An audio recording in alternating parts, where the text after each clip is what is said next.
Hello everyone and welcome to the 2023 Victorian Age Long Course Championships here at MSAC in Melbourne. It's our Victorian competition to qualify for the Age Nationals that will be heading to the Gold Coast only in a month's time. So the pool is calm and ready to go. My name is Chelsea Ryan and I will be one of your commentators here this morning for our first heats session. It is day one. Thursday the 9th of March. We have a total of 5 days of competition. A lot of swimmers getting ready for their races here this morning. There's a nice buzz around the pool. It's about 13 degrees here at MSAC in Albert Park. You could have just seen in one of our air shots and just over the back there, setting up for the Grand Prix here as well. So all the sports are happening right here in Melbourne. A couple of shots of our swimmers preparing just there. And so our program today, we have some backstroke, some breaststroke and some freestyle in there as well, an IM too. We're going to be finishing off with a couple of timed finals, 800 free and 1500 in there as well. And a few more of our swimmers from Nuttawading just sitting there on our podium, dreaming of the chance to be up it a little later on this evening, hopefully, when we have our finals.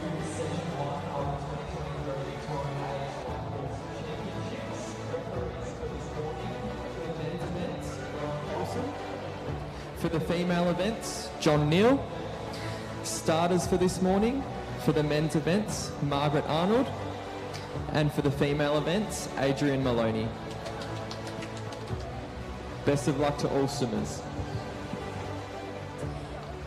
And so we'd also like to begin this broadcast by acknowledging the traditional owners of the land on which we meet today, the Wurundjeri people of the Kulin Nations people, and pay our respects to elders past, present and emerging. So up first here on Kayo for our age championships for Victoria, we have our 13-year-old girls 100 metre breaststroke. So qualifying for this competition at the Metro and the Regional Championships. We have 3 heats the girls are preparing for right now.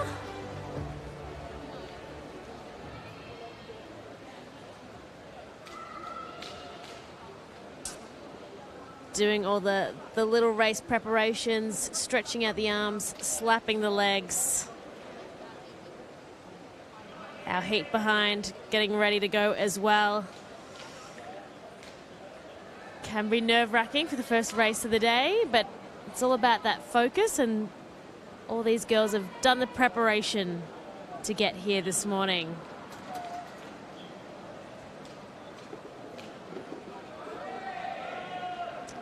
So the times that they'd be aiming for would be that sort of 1 minute 20 mark, would be blitzing it. That 1 minute 25 would be great though.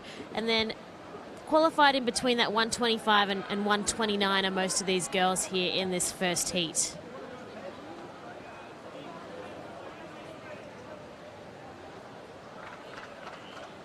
And you can see our record times up on the screen just here. It was Hayley McKinder in 2021 at 1:11.66 for the Victorian. And for the Australian, it is Danica Savani at 1:10.69.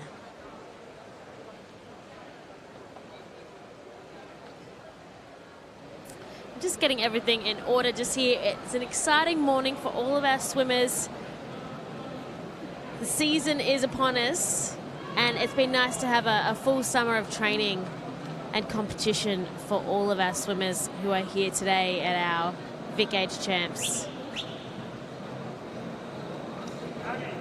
Some final tips and advice being yelled out from coaches with the time just ticking away, wanting to stay warm.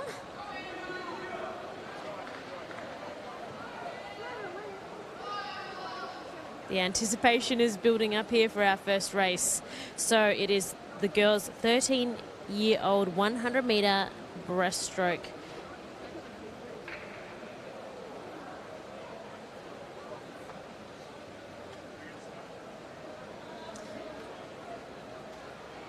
And so I think we may have a moment. I'll take you through some of the lanes. So qualifying the fastest at the moment in lane 4 is Claudia Barato from South Gippsland at 1:19. But then from lanes 0, we've got Lynn Deep, 1 Liliana Jones, 2 Memphis Johnson, 3 Abby Lyons, Claudia in 4, 5 Grace Dobby, 6 Bronwyn Zhang, 7 Amber Lark, 8 Zoe Davis, and 9 Heidi Chow. So just stepping down just here, the girls putting their coats back on, keeping some of the warmth. They've been warming up here inside the pools at MSAC. I think this might be a couple of technical difficulties. Wanting to get it all sorted at the start rather than interruptions later on.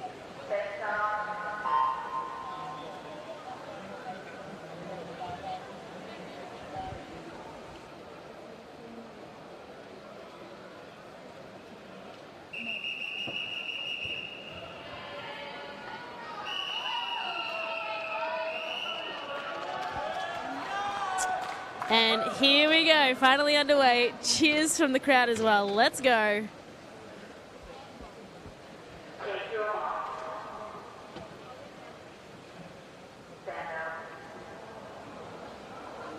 And a stand down just here. There was a collective sigh from the crowd. Lots of family and friends up in the stands here today. It's great to see all our support for our swimmers. We know it's not just them on the journey with their coaches, it's parents, guardians, brothers, sisters, all of the above. Sometimes we have whole swimming families here.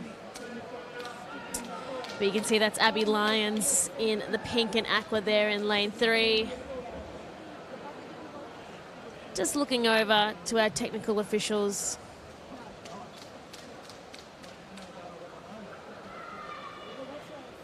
Could be a little bit jittery, but I think that's the whole experience when it also comes for swimming, is sometimes things don't run as planned, and it's just about management of that as well as a swimmer, and how you hold yourself with your body and your mind. And fully standing down just here, returning back to the coats. Not an ideal start, but there's a few swimmers pumping each other up just there. Amber Lark from Melbourne Vic Centre.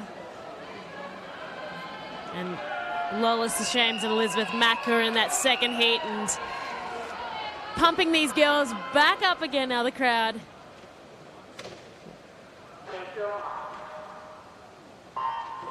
And we are finally underway just here. A great start by all of our swimmers. Coming out of the water just there, it is lanes 4 and 5 that are out in front here. So Grace Dobby, Melbourne Swimming Club, and Claudia Corato. Nice long strokes. Now it is only 100 metres here.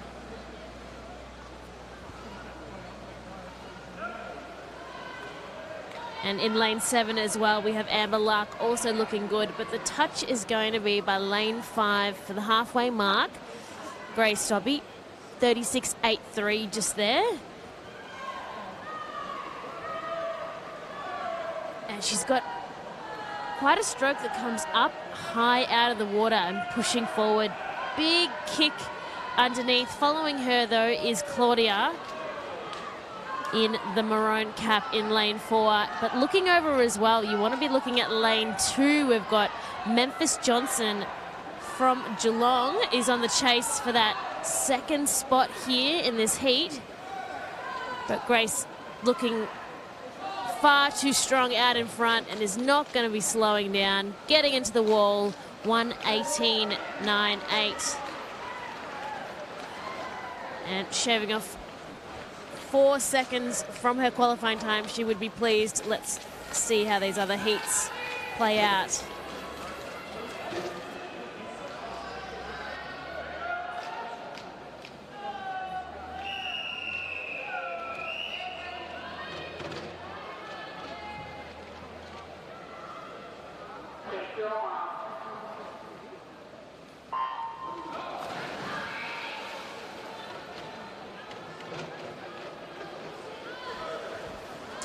And there's heat 2 now in the water. That is a great start from Lola Sheems from Melbourne Vic Centre, and Caitlin Ord in lane 5. Has really got a little bit of heat in the pool just here coming out. Watching those middle lanes, but looking over at lane 2 there as well is Isabel Nash. Coming up to the halfway mark here at the split. And it's going to be looking like Lola or Caitlin. And it's Caitlin Ord, 37.34 at the split just there. Big push off the wall. She's just out in front, but yeah, Lola and Elizabeth in 4 and 3 are really going to chase her down. And the lead has just changed here. It is Lola pushing out in front. Final 25 metres here. Lots of cheers from the crowd. And Lola is steaming away. Big strokes out in front, pushing forward. Major kick underwater. And she's going to power forward. The two of them, Caitlin and Lola, have left the pack behind. And she's got the second heat, 1:20.09. And around about the time that she would be looking for in this heat, let's see how the third and final one goes for our girls' 13-year-old 100-metre breaststroke.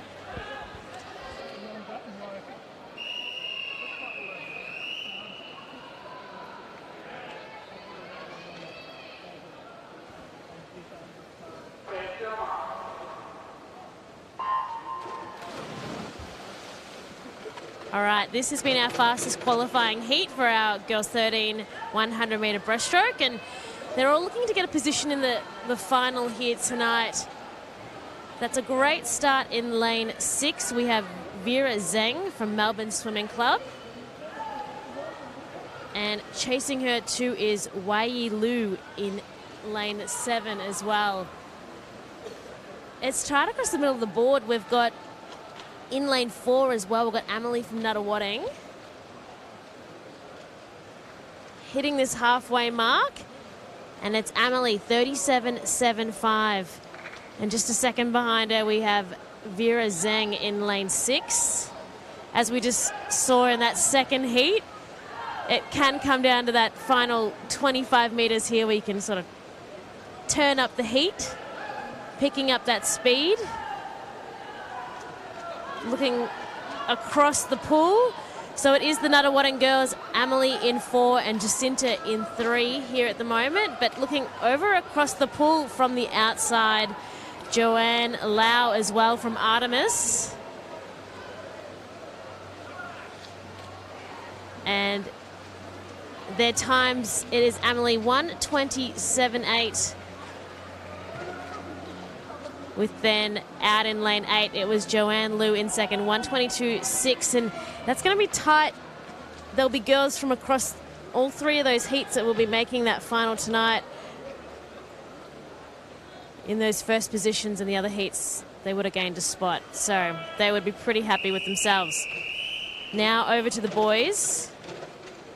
13 years breaststroke. 3 heats here as well. Some good reaction times up on the board. And again, it is those 2 middle lanes, a little bit longer underwater just there. Nathan Nay in lane 4 from Camberwell Grammar, and Hamish Evans from MLC. And it's Nathan that has come quite high up out of the water. You'll see quite a splash that he's got as he pushes his arms out in front there. And that's what it is with breaststroke. They all have a little bit of different technique from their coaches, their body, how far, they're into maturation as well. But yeah, Nathan Nay looking quite comfortable there with focus like there's no one else in the pool. So Lucas Kempf in lane 3 and Hamish Evans in lane 5. Chasing behind him, and in lane 2 we've got Sebastian Mansfield as well from Bendigo East. Looking to push, to aim for that time. And that's what they're racing against here at the moment. This is the heats. They want to see if they can secure a position. Nathan Nay, 1:12.49. taking off a second off his qualifying time.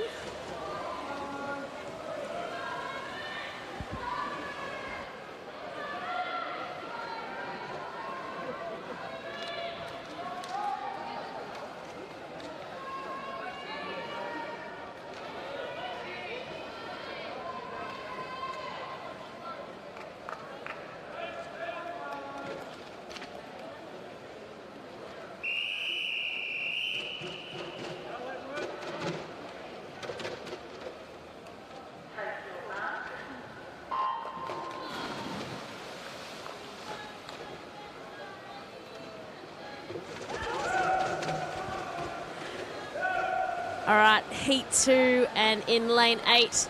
We've got a good start with Edward Jones just there. And also in lane 6, we have Ryan Martin from Nuttawading. Now in breaststroke, they've got the big goes from the coach for when they're up and out of the water, keeping them in a nice pace, hitting the wall strong. You want a big push off, and that is Milo in lane 4, 35.06 on the split.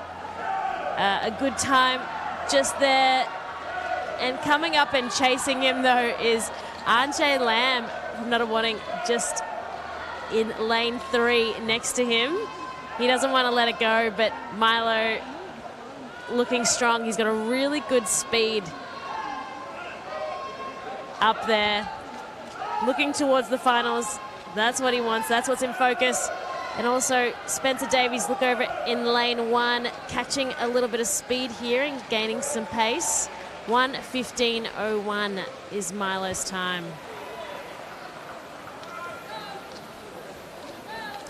And they're only getting faster, taking off 3 seconds of his qualifying time from Melbourne Swimming Club. That was Milo.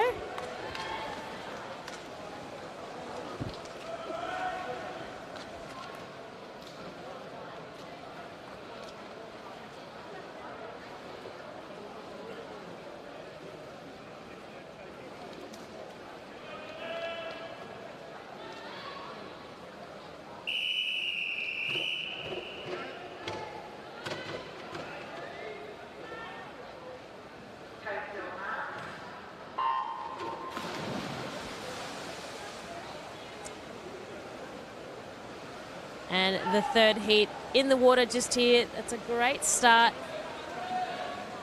to Lamal Jurasin in lane 7 from Nuttawading. Speeding up, though, is Will Luau in the black cap in the middle. He is gaining some pace as he's coming into the wall just here. A very quick stroke rate. He's going to push off. And I've got Jason Helwig here with me, CEO of Swimming Victoria. Jace, morning of competition. Here we are. Yes, it's good to. It's a great meet. It's great to get it underway, and it's a lot of fun. And I've just noticed that there's no timekeepers out there. Tell us a little bit about those empty chairs and what that means. Yeah, it's pretty exciting. We've been working now for 18 months or so with Hawkeye to develop an officiating product for swimming, first of its kind in the world, which we're really proud of, to be the leading sort of innovators of that. I'll let you finish this. And that was Ashley Lansbury, 1:17.27. He'd be pretty happy with that time. He's just taken off a couple of seconds. And also that's a great swim from Will Liu as well. These boys aiming for those spots in the finals, but yeah, so yeah, very cool technology. It is. We've been working with Hawkeye. It's an exclusive deal just with us here at Swimming Victoria to develop it. We were really pleased to see it used at World Short Course last year, so that happened much more quickly than we perhaps anticipated, and working with World Aquatics to develop a scaled-up version of it for that was terrific. But the practical outcome today is, for the first time, we're able to run a meet without any timekeepers, which, for the parents out there who've stood at the end of the pool hour after hour pressing a red button and getting wet shoes, I'm sure that they're all going great to hear, but why wasn't it there when I had to do it? I'm sure the announcers will save a little bit of breath with saying, we need a final timekeeper down on the pool deck. So Very that's much good. so. So we're really pleased. So the backup timekeeping is happening via the Hawkeye system, which is in a little room back of house. So we've got some technical officials in there that we've been working on training and documenting those procedures. So it's a really cool piece of technology. It's a need for swimming, I think, to move into the modern era using more technology to assist officiating, but also to bring in better products around analysis, and potentially even be able to provide clips of swimmers' races to them that they can share with their grandma. All of those sorts of things that we're really excited about and are working on as well for come the springtime of this year. So we're really proud to be the sort of world leader in this innovation. Delighted to be working with such a global powerhouse as Hawkeye to do it. And it's really great to see the practical benefit of it happening right now, with parents being able to sit in the stand, cheer and enjoy it, and not have the stress of trying to find timekeepers from each club to come and do something. So, yeah, there you go. Yeah, it's a great experience, and definitely, an improvement on the product that is swimming. We can only get bigger and better, and it's cool that it's all happening right here at MSAC with Swimming Victoria. Very much so, and we've got the streaming, and that the streaming has just improved out of sight over the last few years. We're really proud to provide that, on an open source basis, and the move across to Kayo Freebies. I think looking at the data from age, do you want to start this race? Yeah, in the water here, we've got the girls 17 to 18, 200 metre backstroke. So the backstroke ledges were just popped on, and coming out of the water just here in lane 7, we've got Tara Barnwell from Nuttawading having a great start. Yeah, so we our viewership, on the streaming platform on Kayo Freebies for the first time at Opens recently was double what we'd had previously. I think the early numbers this morning on this are really great as well. So Kayo Freebies is a fantastic new platform to complement YouTube. But of course, sitting across the top of that is what the big voice guys do around presenting the product and the graphics, but also the commentary. People like yourself, Chelsea, it's great having your voice, almost becoming the voice of Victorian swimming over the last couple of years. And we've really enjoyed that, and providing the commentary training and seeing you develop and providing that experience and opportunity for you and your commentary colleagues as well has been great. Well, thank you. Yeah, it's been a great program that Swimming Vic have put in. A lot of effort goes in behind the scenes to be able to, deliver this event in total, and there's a nice team of us as well. And if anyone's listening, that's part of a swimming club, we're on the hunt for some more females to get involved, which is exciting. Yeah, we'll be doing another training program shortly, and we would love to have women, really jumping up and grabbing the opportunity to grab some commentary skills and come and enjoy it. You don't need to sort of think your next steps to go to the Olympic Games or Paralympic Games and commentate on that. Just commentating SV meets, lots of other sports. You're very much in demand now, Chelsea. I see your name popping up across a whole bunch of places. Because you know what? It's a lot of fun. Yeah. It's great to see people, bringing their best to their performances. It's great to have, a teammate when you commentate, to have chat with, and everyone has a bit of different input because everyone's speciality and, what event they're involved in and what they know about swimming and the community is all a bit different that they get to contribute. It's really cool. It is cool, and your contribution to that's been great, and we're really grateful to have you and your teammates on board with the commentary, but especially you've been an absolute constant in this from day one, and it's really cool. Oh, thanks, Jace. So thank you. Appreciate it. And that's Madison Cooper there, 2:26.69, coming in first in our first heat. One more to go. The girls have done well. They're vying for that position in the final tonight.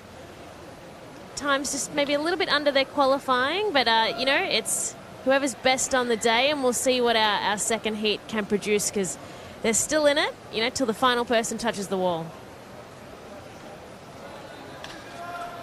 And they're swimming in a World Championship pool. They are. Tell us a little bit about, what short course was like here. It was fun. It was great to see the venue presented for a World Championships. The additional overlay with the grandstands, and And just that experience of having the best in the world in your own pool, I think for every person involved in Victorian swimming, that was just great. And it was really fun as well. We ran the volunteer program as part of that.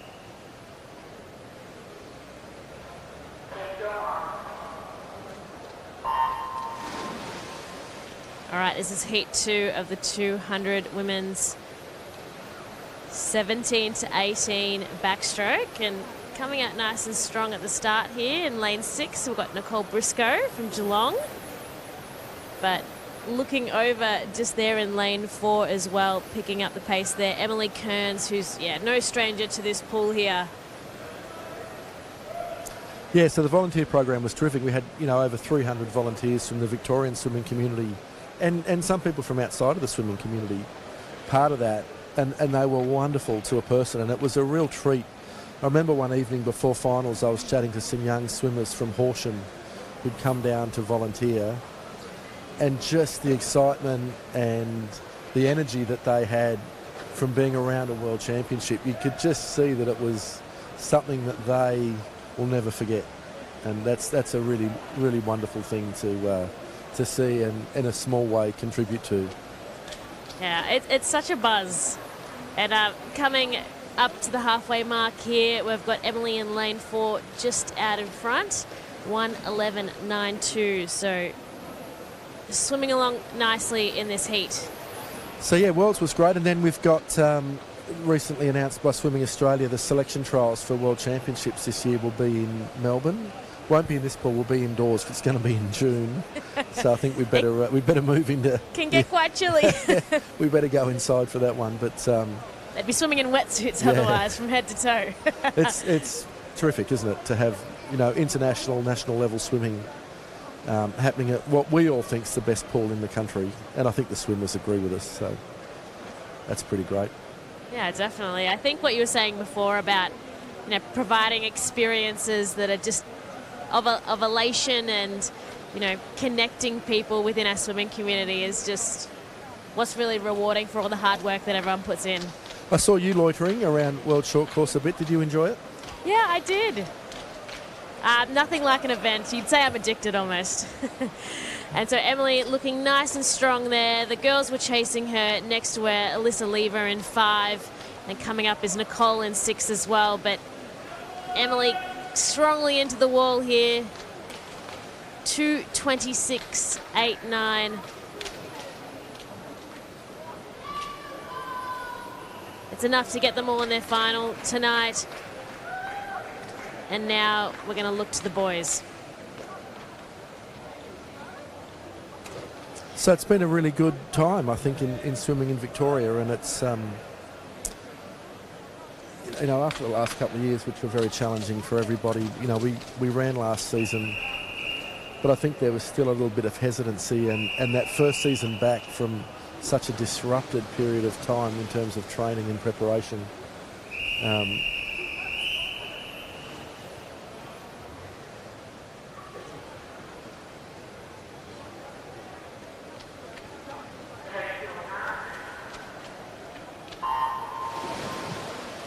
And so it's the boys' turn now, 17 to 18, 200-metre backstroke. And the fastest qualifying time is Max Bosley in lane 5. A bit more splash and power here from the pool. Bit of whitewash. Yeah, so this season's got a completely different feel. Last year there was still a bit of hesitancy and uncertainty about where people were at. It's been amazing. Once that calendar clicked to 1 January 23, the energy's back to, if not beyond what we'd had in 2019. And swimmers, coaches, volunteers, technical officials, parents, the whole ecosystem of swimming's really flourishing again. It's lovely to see. Yeah, it is great to see, and it's great to see Max swimming really nice and smoothly here in lane 5 in this race. Not far behind him, though, is Anthony in 4 and Josh in 3. Halfway mark just here. That was Max in the lead, 1:03.02. And yeah, the guys next to him aren't going to give it up. Also coming up next to him in lane 6 is James Luana as well. So, Chelsea, I'm going to jump off and leave the expert to do the expert commentary. Well, thanks for joining us. Oh, an absolute pleasure. And as I've said, for what contributing to Victorian swimming by so enthusiastically participating in the commentary training program and then following through. And it's really great to have your voice so consistently as part of the events that we present. And you're doing a great job. Oh, so thanks, Jace. Well, enjoying it. I'll see you back at the next swimming meet, that's for sure. For sure. See ya. All right.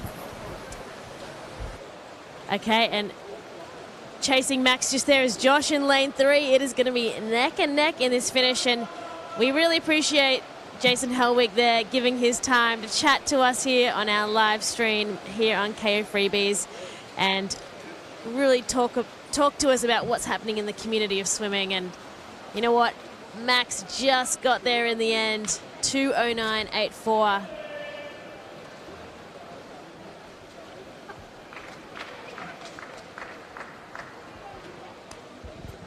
And looking up at the times on the board there.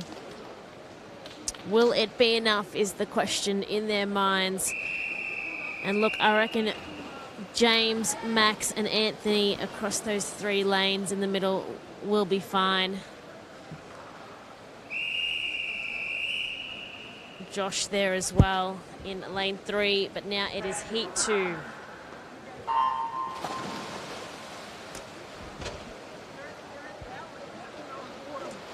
And coming up out of the water here in lane 4, we've got Xavier Purcell. And Xavier has had the fastest qualifying time in this heat. Beautiful, nice long arms coming up and over. These are our older athletes of age, most experienced swimmers in the pool just here in this age group, 17 to 18s. A big stretch back there on the wall. And it is Alan Uni in lane 2 that got that first marker out there. Quarter of the race down, and that's all it is. It has to be all the effort across the consistency of the race. Now, we're looking at lane 4 here. Xavier Purcell, halfway mark, 1:03.20. Alan in lane 2 is not going to give away. And then we've got in 1, we've got Will. And then in lane 6 and 7 having a little bit of a battle there. Well, 7 and 8, I should say, is Josh and Joelle.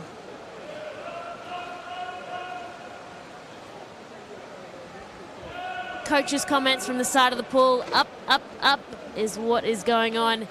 And it is Xavier leading the way in lane 4. And now Alan just losing a little bit of speed just there.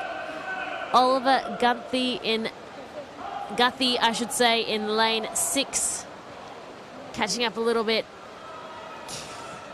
Powering home Xavier. He has got it. He just put the pedal down to the floor just there. Looking up. Nice rotation in the arms. Checking out his time. 2:09.13.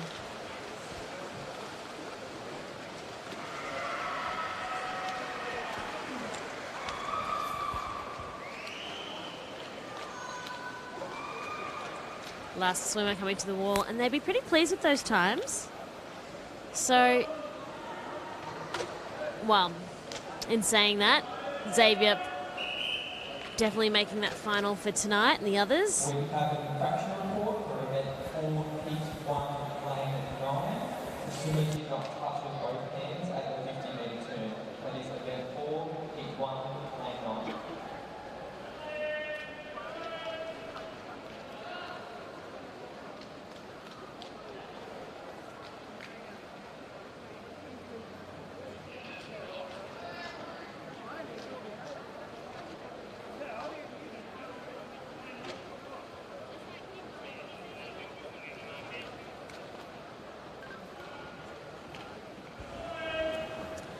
We head now into the 16-year-olds 200-meter butterfly. There are 2 heats. First one coming up.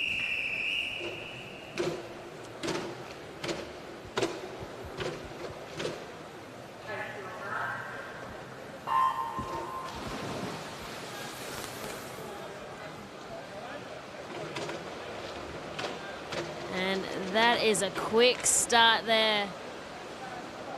Watching lane 7, Ryan Nguyen.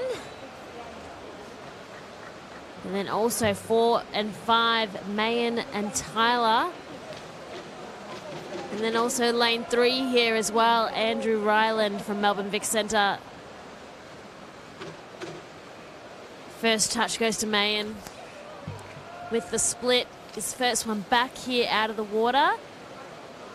Gaining increments of distance here, which is what he'll be looking for. Coming across with the arms.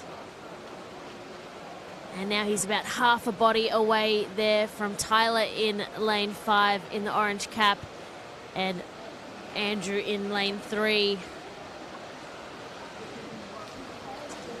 Halfway, 1:01.82.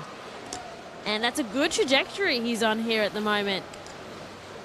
Now, the second half, it's most likely that there's going to be a slow in the speed. But I can't wait to see this final time here.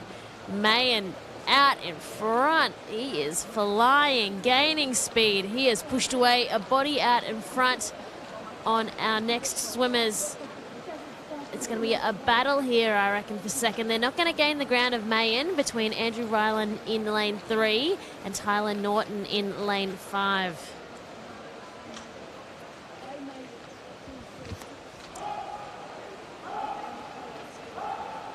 And the hops from the coaches happen here. It's a really good flow of his body. Pushing up and out, looking forward, breathing every stroke here. And the awaited time as Mayan comes into the blocks, getting to the wall, 2:09.86. He would be pleased with that. That is a few seconds off his qualifying time.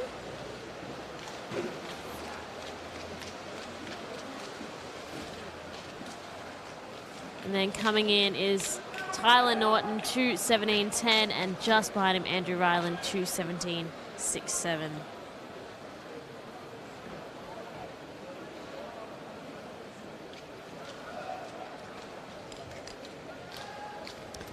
Now a mix of qualifying times in our second heat just here.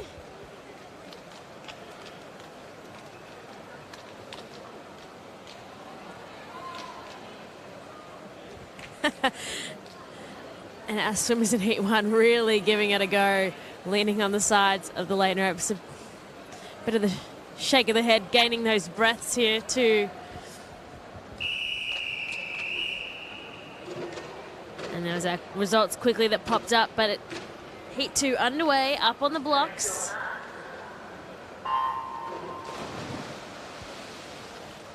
This is our 16-year-old boys 200-meter butterfly, vying for that spot in the finals tonight. Lanes 7 and 6, we have Kaylin and Ashley. Cracking start just here for the guys. We love those smokers out wide, giving the middle lanes a run for the money, but it is Cooper Sutherland from Ballarat Gold there, that first touch, who is in lane 5. Moving out in front though, Joshua Wilkinson from Geelong. Or is he out in front? It's hard. I reckon it is changing now. Ballarat Gold boy Cooper still here. Very tight across the board as we come to the halfway, because catching up in lane 2, Jake Hinkinson, and in 3, Ahmed Ingalma from Propulsion. This is one exciting race. They really want that time and that position in that final. The crowd is picking up just here as well. And the lead has now just changed. It was Cooper that came into that wall at that halfway mark out in front, but Joshua from Geelong in the blue cap in the middle, they're at the same stroke rate here for only just moments, and it's going to be a battle between these two middle lanes. And you have to look at Ahmed as well, who is picked up in distance too in lane 3. Can he hold it there? But on that final turn, the split, the heat has turned up. It's getting exciting here from the crowd, and it is Joshua Wilkinson from Geelong pulling away. Cooper from Ballarat Gold, unfortunately, in lane 5 has run out a little bit of a puff, as Ahmed, as we mentioned earlier, has not clung on, has thrived towards the end here, and I am keen to see if in lane 6, Ashley Nichols, he just got in third there for our second heat. Josh, though, 2:15.83.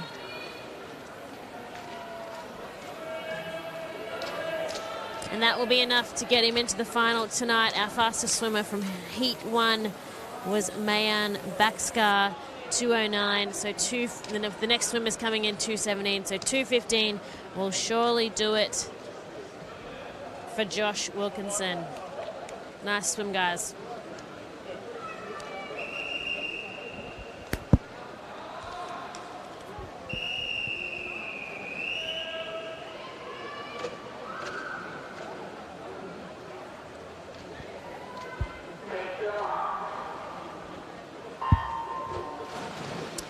This is event 11, the girls' 15-year-olds 200-meter breaststroke. And a beautiful start there by lane 4. We have Romy Hurd. Nice and calm, big power in the arms, but it's really the work from the kick underneath. And as we're saying, breaststroke and their timings, it's up to the athlete, it's up to the coach. So you'll see from our view here from our camera angles the different timings that all the girls will have. And it's not that anything's wrong, it's just it's up to that individual and what works best for them to propel them forward in the water.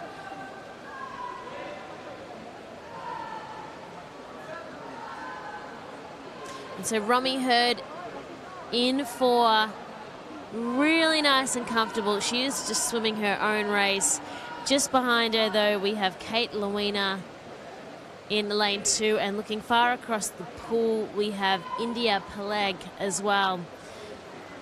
So this is only our halfway mark just here. 100 meters down. Romy Hurd, 1:18.96. And she's really going to want to push up and get as quick of a time as she can. We have 3 heats here in this event in getting in to our final tonight.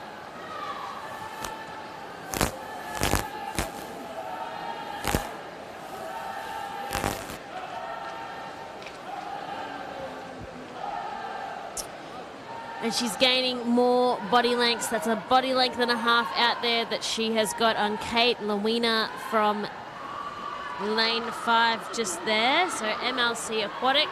Kate is from Romy from Melbourne Swimming Club. And our other swimmers in lane 3, 2 and 1 all tight across just there.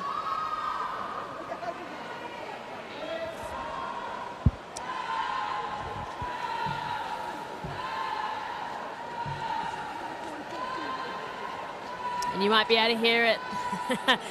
The clubs and fellow swimmers go, go every time they're coming up and out of the water.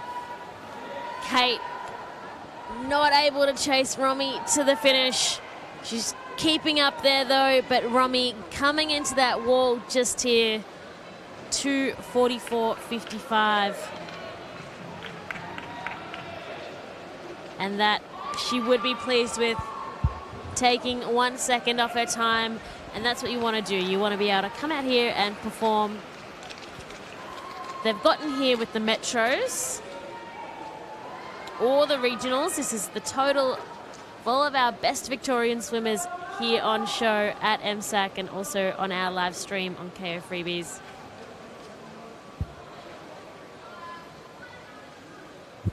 We've got Heat 2 next.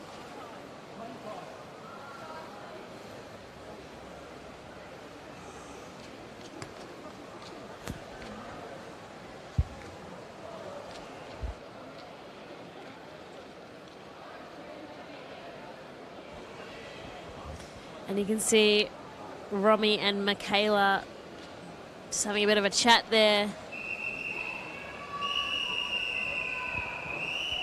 Bit of a race debrief. But now it's the next ones.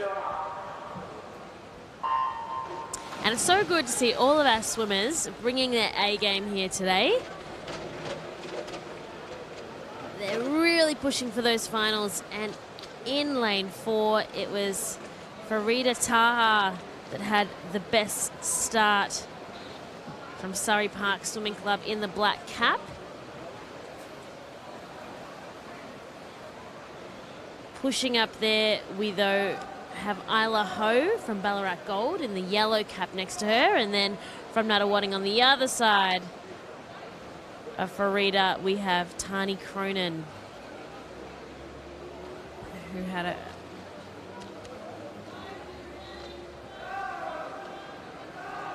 and looking in that flying V formation in this race just here.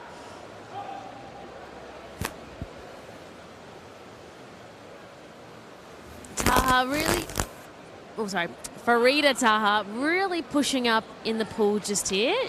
Shoulders high up out of the water and then forward with the hands. Very smooth, not much of a splash just here, and that's also what you could say of Tiny Crony as well, chasing next to her, and it is halfway, 1:21.63 is Farida's split lead.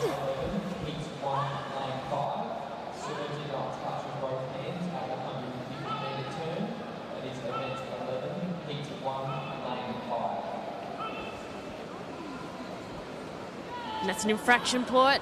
No one wants to hear about an infraction, but we've got to keep in the rules, and our swimmers learn from our infractions as well, so they know where to pick up. And we've got so many people working on this competition here this weekend, this long weekend. We have 5 days. This is our very first session. Our technical officials. It's great to have them all here. Couldn't run swimming without them. But Farida pushing out in front now. She's a few body lengths out in front of Tani. Tani's still trying to hold on to that pace there that Farida is. She's looking smooth forward and ahead, running her own race, and from the very beginning, that's what she was. Farida, Tani following her, and then behind her we have Ackley Dunn in 6. Into that yellow wall, 2:47.38. And that is a great swim. Holding on to the block. She would be tired. She hasn't looked up at the times just yet. Looking at her fellow swimmers. And now it's time to check it out. She has blitzed that heat just there.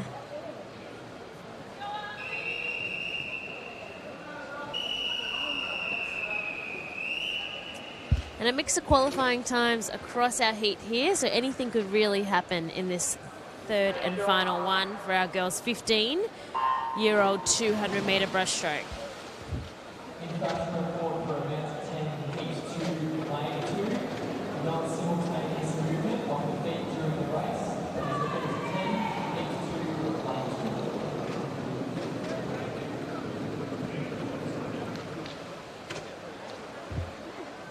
And in lane 6, we've got Isabella French from MLC out in front just here. Really quick on the arms to sweep them up and around it. It's working for her at the moment, but at a slower, larger Breaststroke we have over in lane 4, which is Imogen Nolan from Surrey Park.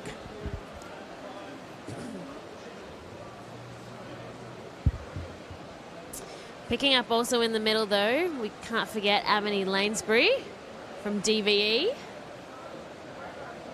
And all three girls across the middle of the pool. Very close coming into the end of the first half of their race. But really pushing it is Imogen Nola from Surrey Park. Really nice and smooth. Very flowy. Up and in. If you look at her shoulders coming up, she stayed underwater for a couple of kicks just there. And she's going to want to keep that distance out in front, and that's what breaststroke is. It's all the attention to detail. It's the little things that are going to add up here, and it's harder to power it towards that end unless you've, you know, left the gas tank empty. She's in a very nice strong position, and pushing up there as well is Amity, who's taken over Isabella in lane 6 just there for that second position in this heat 3. And then over in lane 2, also having a good swim just there is Annabelle Taylor as well. But the voices are now coming out of the crowd, the arms swinging over. And it is Imogen Nolan from Surrey Park who's looking like it's her race to lose here at the moment. Amity, as we know, a fantastic swimmer. She is gaining. They've just passed me here on the side of the pool. She's really trying to push that speed, pressing up against her, but Imogen 2:51.37 and Amity 2:52.12.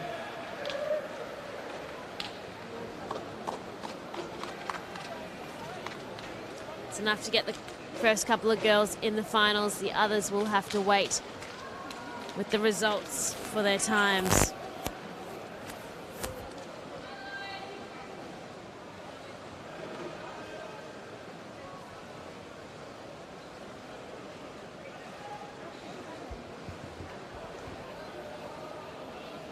All right, it's the boys' 15-year-old 200-meter breaststroke now. One of two heats.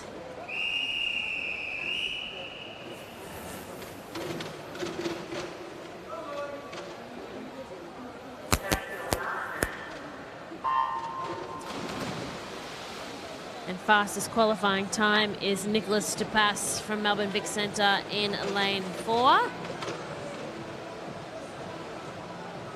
Wow, that is a very close start just there. And Nicholas having a good first lap here. Total of 4 laps.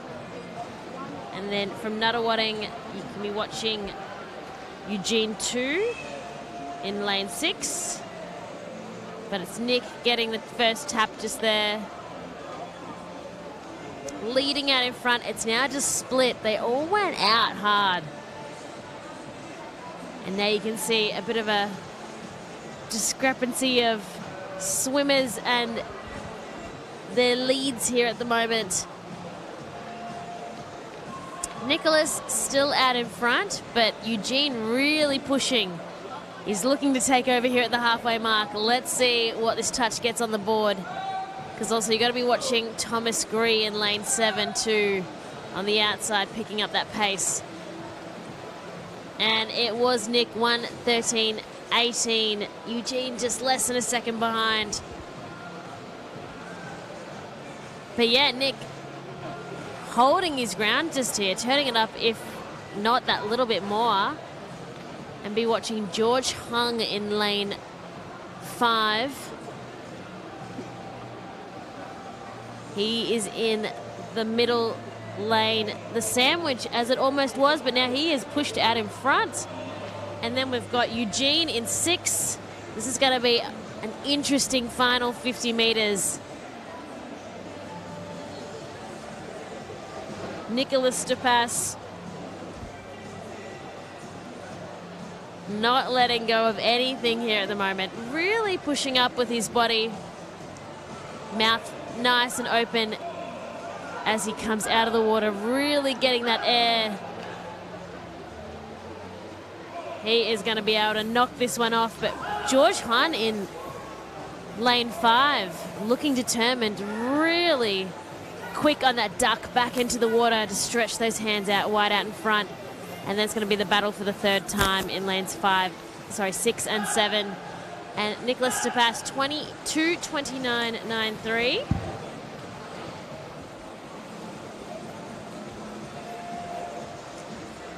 Over his qualifying time by 8 seconds or so.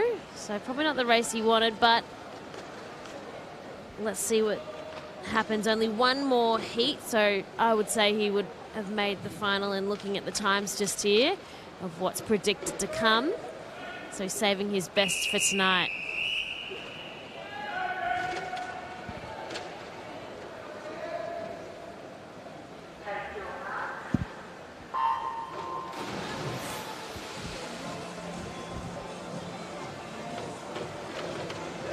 All right, heat 2 underway, and in lane 4, Thomas Sutherland from Propulsion blitzing the start of this race just here. Fantastic reaction and underwater work pays off, and he's kept the pace. And again, even across the board of the pool from our middle lanes. Let's see what magic can happen in our second half, where the pressure steps up. But yeah, Thomas Sutherland looking nice and comfortable there. Big wide arms, as you can see.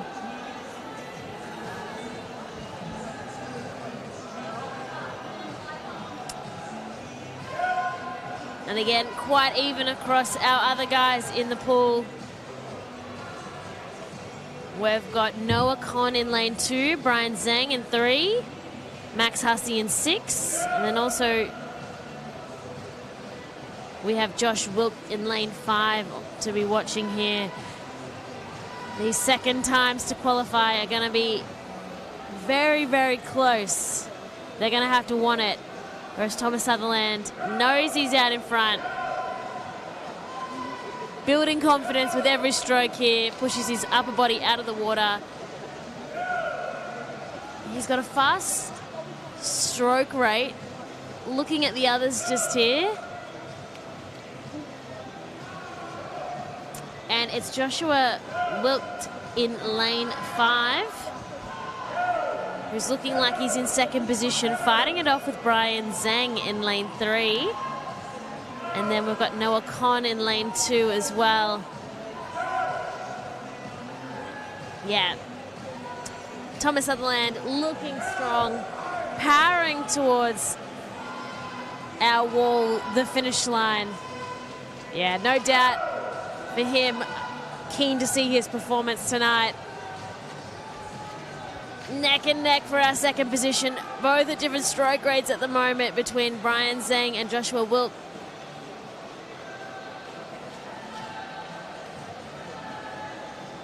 Super, super close.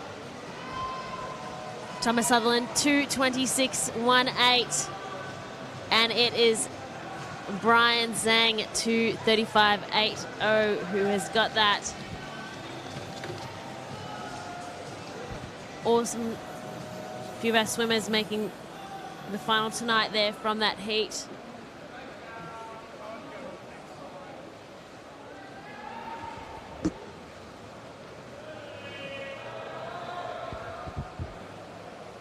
I'm just catching their breath just now. Our next event. See the girls lined up at the blocks. Girls 14-year-old 200-meter IM.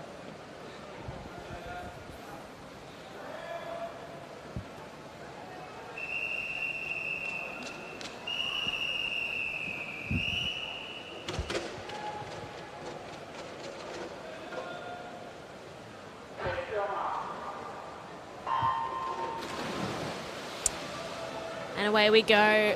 Lots of qualifications in this. We have 4 heats. This is our first one.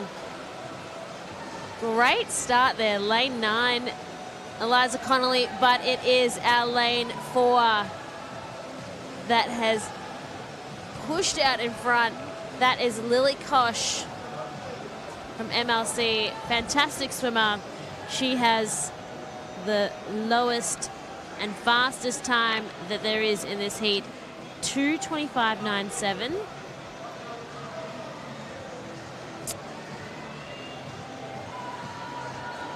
And now we are into the backstroke. They've turned up against the lane ropes, very close, Lily on the right-hand side, but focusing, looking up, beautiful strong arms, keeping her at bay though. We've got Alicia Clark from Nuttawading, who's not going to let her go, and I have a feeling breaststroke is going to be in her favour just there. So still looking at outside lanes, we've got Eliza Connolly, and over in lane 0, Tess Flanagan. Be watching them on the outside as well. This is the make or break kind of leg with the IMs. Fantastic if you're a breaststroker. Lily Kosh smashing it out in front just there on the left of our screen.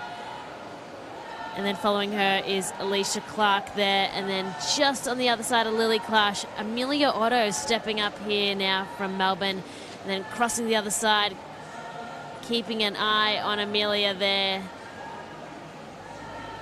In lane 7, we have Sarah Pravilli. And the final leg now for Lily Kosh.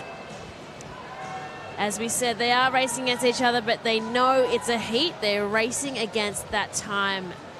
And Lily Kosh wants to be in that final. Beautiful, nice strokes. Big kick coming from Amelia Otto, trying to pick up some distance just there. Looking calm and powerful, though, is Alicia Clark in 5. Lily Kosh, what a superstar. 2:24.75.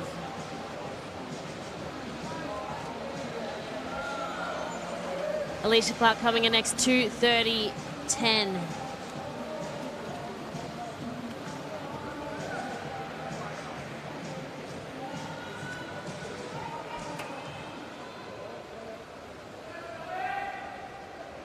Well done to all our girls. That is heat 1.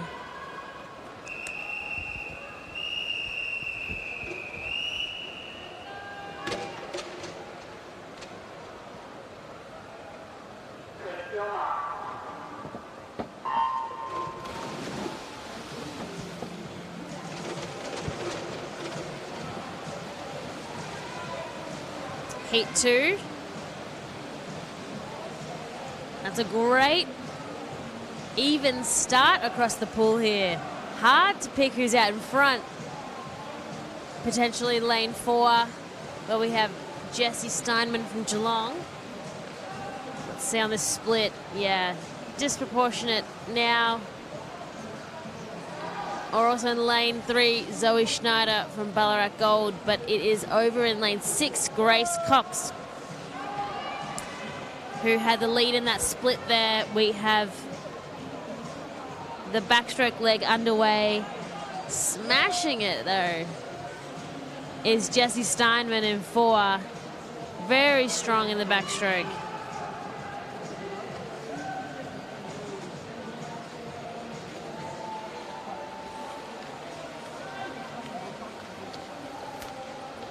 Halfway mark. And that is a 1:08.83. Great swim there.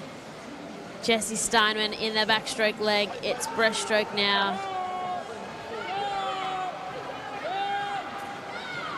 And looking at Grace Cox over in 6, she had the lead at the start on that first split. Looking where the breaststroke can take her, the make or break. And I think the IM is just one of my favorite to watch. It's such a fantastic variety of all of our events and really looking at our overall best swimmers. It's awesome at this age group as well to have our girls at 14 years old swimming the IM.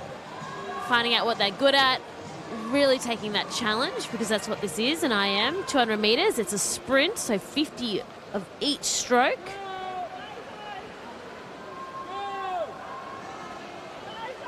And Jessie out in front in lane 4. It is her race to lose, and she is not going anywhere. But it's going to be our times for second and third and fourth. Tied across the board, fighting it out in lane 5. Ava Candy, Grace Cox in lane 6.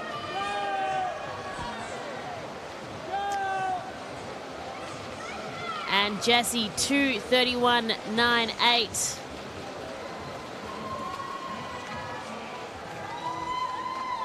And then it was Grace Cox just pipping Ava just there, 2:34.54 as well.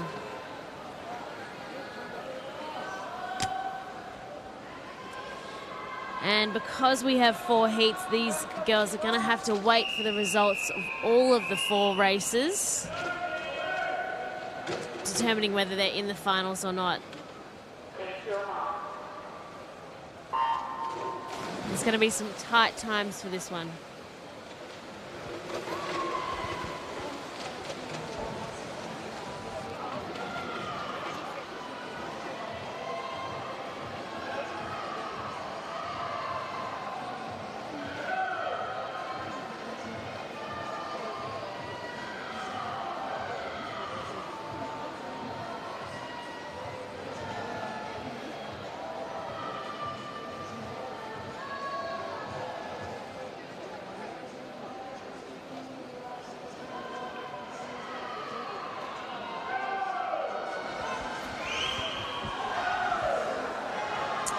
All right, picking it up just here, lane 4, Annie Steele. St. Leonard's College Swimming.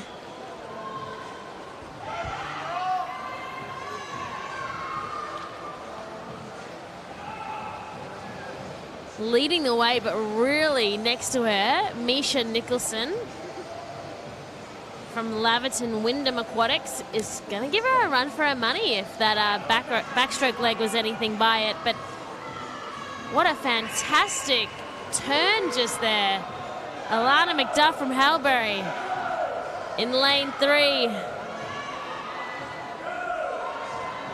And Misha, fantastic in this breaststroke leg, is picking up pace against Annie Steele in 4.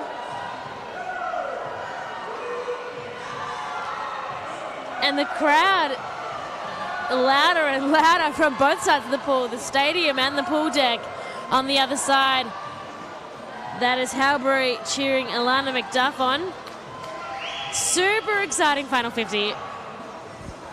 Freestyle, off we go.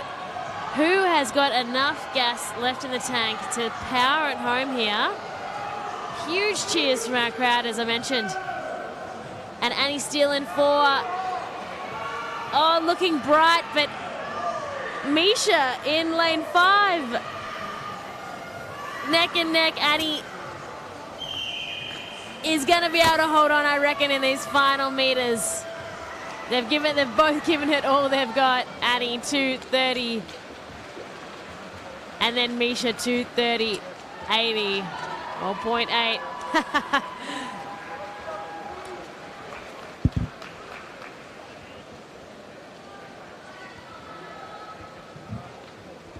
But there's some fantastic times looking towards our final, especially for Annie and Misha just there finishing that heat. Heat 4 of 4 for our 200 meter IM for our girls, our 14-year-olds.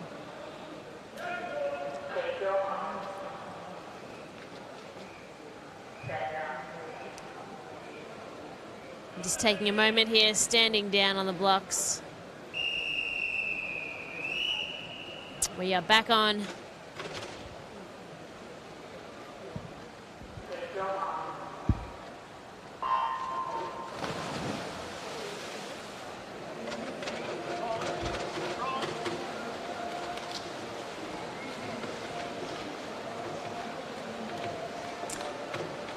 And it's a great start in lane 2 there by Millie Dodd from MLC. Fantastic entry. And then in lane 5, you want to be looking at Izzy Leon. This is the first leg. It's the butterfly.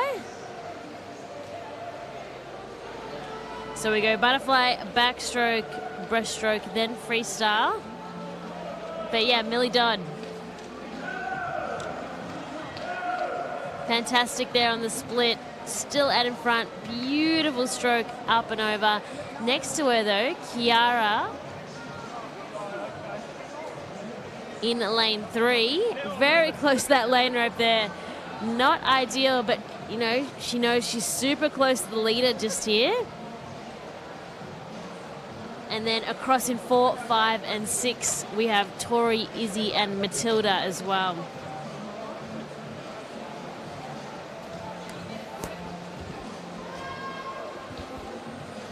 And great to have all of our swimmers from all over.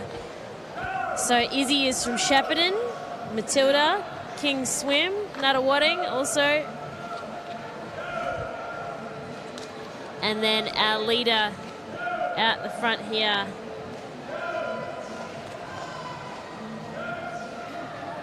Millie Dodd from MLC.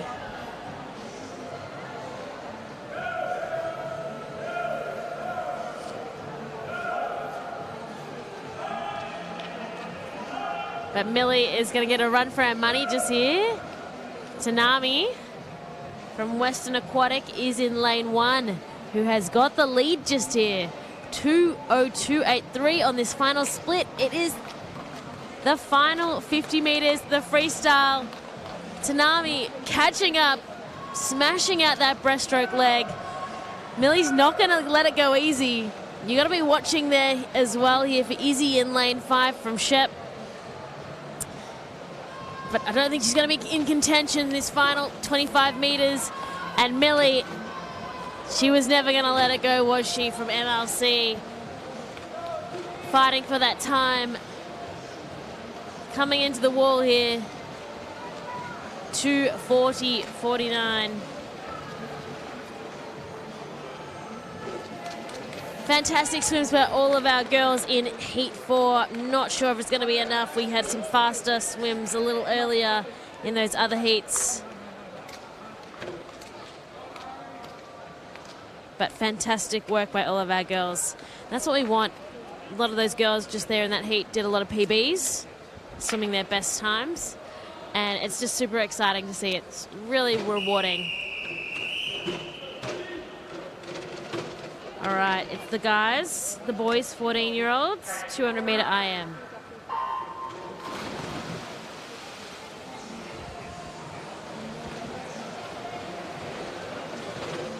That's a great start to lane 8, Max McGinney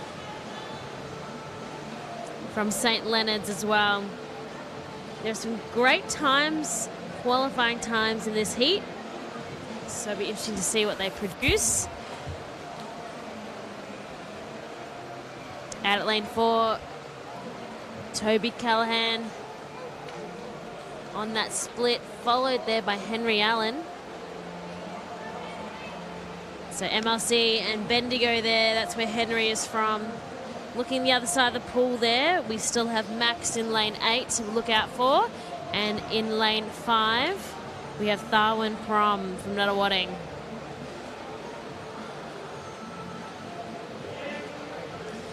Now these boys have been putting the hours into the pool. There's a lot of training that happens in pre-season, and then as Jason Helwig, our Swimming Victoria CEO, was saying, it's been fantastic just to have what has felt like a normal full season so far, where swimming and the community across Victoria has, you know, come back up to that level. And it's awesome to see our community back and flourishing and our swimmers really doing their best. And Tharwin Param has always been a fantastic breaststroker, producing some great results.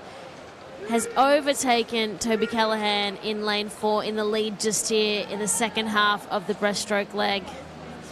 In lane 7, we have Harvey Nathaniels as well. Final 50. Picking it up. Thawan Param leading out in front. The other guys want it just as much as him, though, by the sounds of it. Lots of cheers from the crowd. Toby Callahan overtaking Thawan. And is finishing home strong here. His time 2:19.06.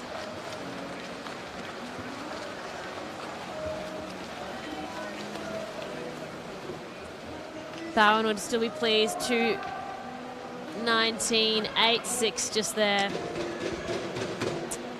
And again, lots of PBs being swam. It's super exciting. Always watching the clock and the times, getting nervy even as the heats go on. There are only 10 lanes tonight.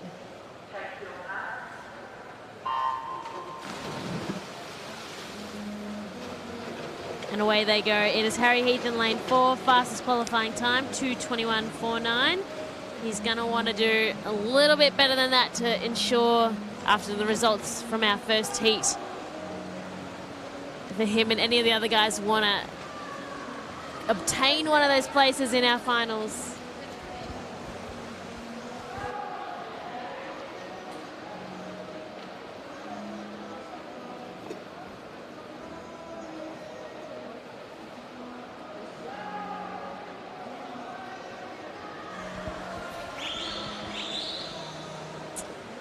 And so we do have a lot of heats in this one just here. There are 5.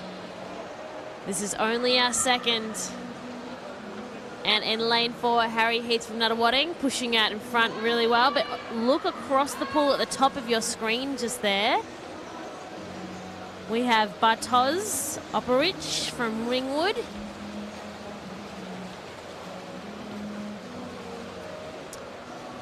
But coming into the lead, it is Blake Hughes in lane 8. Well, according to the board, but that is not the case. It is Harry Heath from Nuttawading all the way, and chasing him now is Zachary Shirar from Surrey Park. But we know what they're really chasing. They are chasing those times. We've got a mix of guys here today. South Gippsland, Zachary Shirar in lane 6 is from. Oliver McCormack from Ballarat, gold as well. Great to see regional swimmers here. Seymour and district amateur swimming as well is where Oliver Kingston is from. And we've got Nikolai from St. Leonard's pushing up here. Harry Heath, though, it is all Harry. Bringing it home. Darcy Stewart is trying to push up and gain as much ground as he can. Focus is on that time, though, in the heats this morning, 2:18.34, and that is a fantastic swim there by Harry.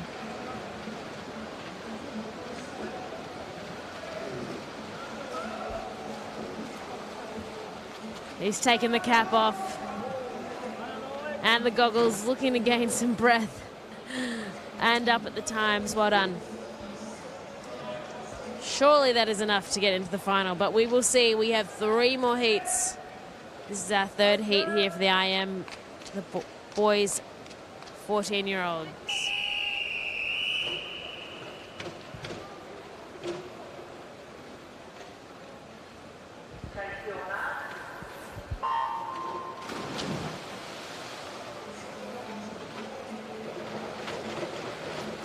All right, that is a cracking start. I'm looking at lane 3, Lewis G from Nuttawading. Great start there, as well as in lanes 5 and 6. We have Peter Berens and Xavier Aguri. So Peter from Melton, Xavier from Nuttawading. Into the backstroke leg. Peter, fantastic transition. Though it's still Lewis Gee out in front in lane 3. gaining speed there in that second half of this backstroke, really pushing ahead. That's a beautiful stroke he's got coming up and over with his arms. And I think that's what he's going to have to think. He is swimming his own race. Halfway mark, 1:05.39 for Lewis. Not too far behind, we have Xander as well in lane 2 that has pushed up now in the blue cap from Camberwell Grammar.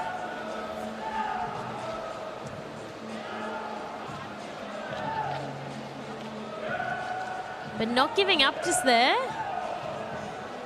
Not at all in lane 5, Peter Behrens. And lane 6, we have Xavier as well. But impressed with the catch-up from Xander in lane 2 with that backstroke leg. Powering Lewis Gee. Can he take it home? Coming up behind him, lane 4 though, Jonathan Leong from Geelong. Oh, and Lewis trying to hold his speed as much as he can, but looking nice and smooth. Too smooth next to him is Jonathan. And Peter in lane 5, long arms there, coming up and over. Bringing it home, and that's what it's about. The final 10 metres just here. Peter Behrens, 2:22.26. Fantastic swim by a lot of our guys just here.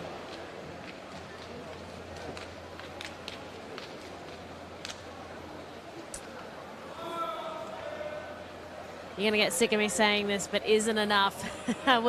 We will wait. We have 2 more heats. This is heat 4 just now.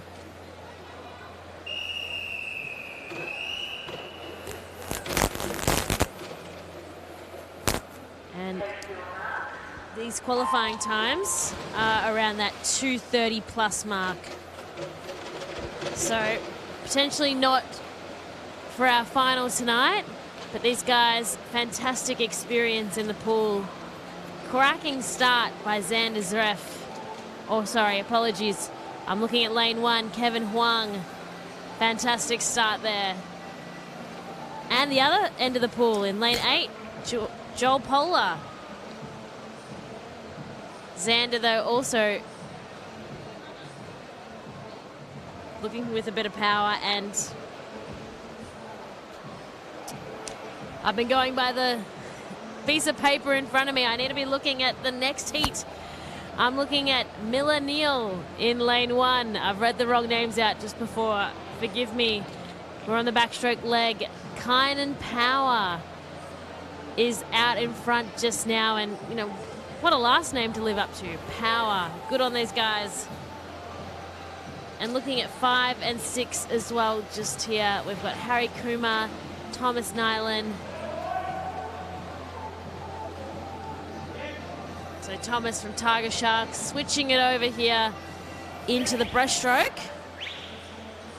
And Kynan Power let out there, but from Tiger Sharks we've got Thomas really taking it in to his own just here. Austin Bartlett as well in lane 8 from Nuttawading.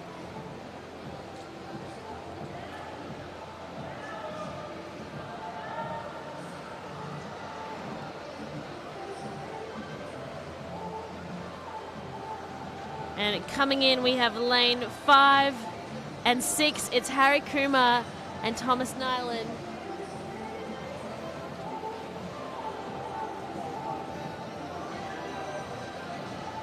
And Harry leading out in front here at that final change. It's going to be the freestyle finish. And in the white cap, looking over at Thomas Newland just here.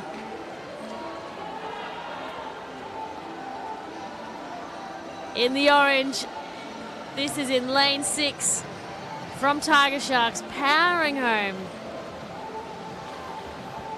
That is a beautiful swim, 2:30.05.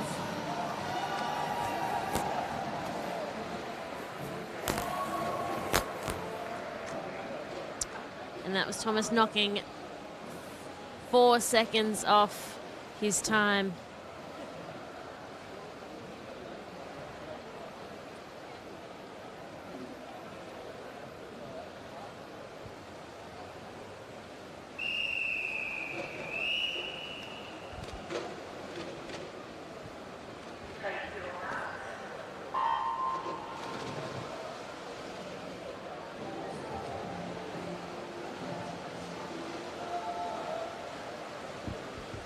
All right, it's our final heat just here for our IM for the boys 14-year-olds. It's 200 metres, 50 each.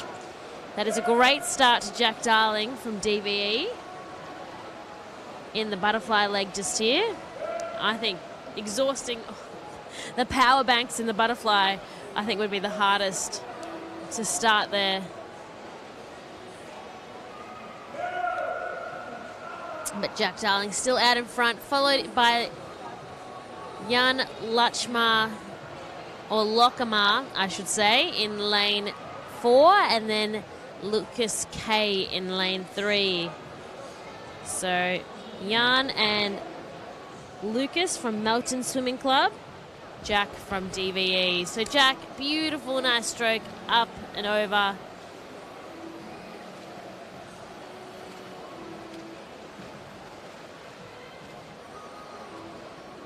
Is out in front. It's the breaststroke leg now. And super exciting to be here for our Vic Age Champs.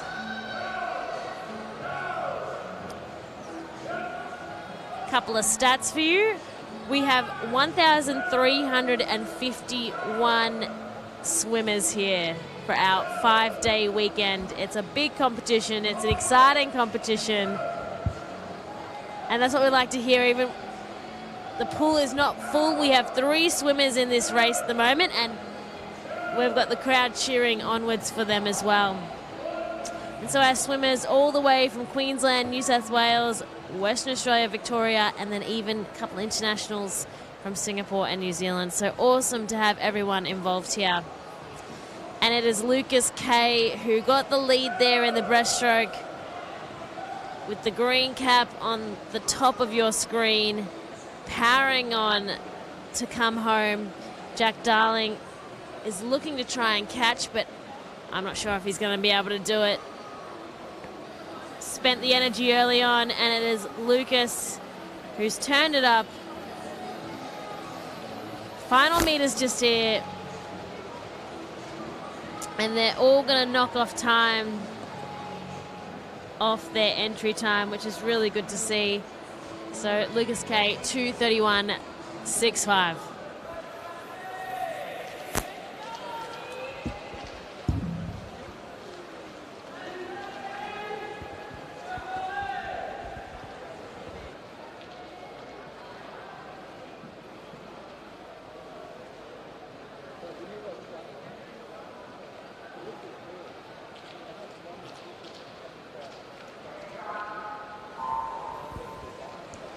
All right, we're looking to the other end of the pool just now, into our older swimmers for our Vic Age Champs here.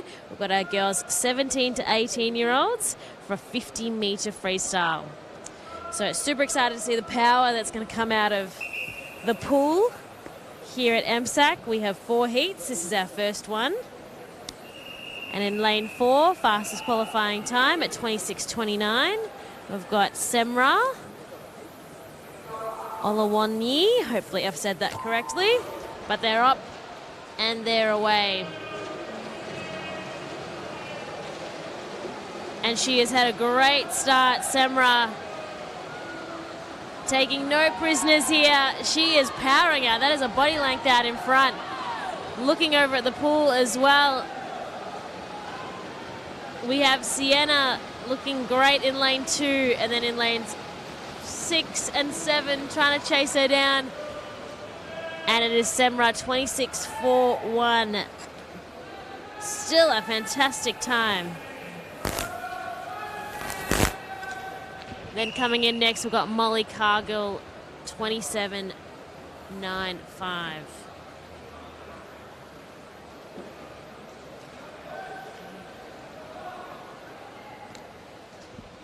And then a great swim also for Holly Winkles. 5th. For our experienced swimmers, that's what happens. They happen like that. Next heat.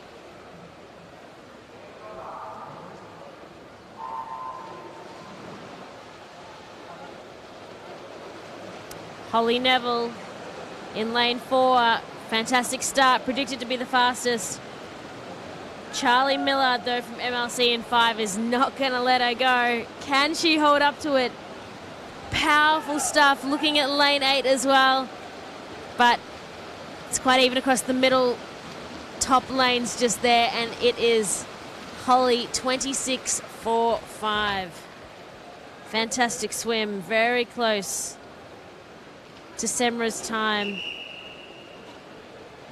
in our first heat at 26.41.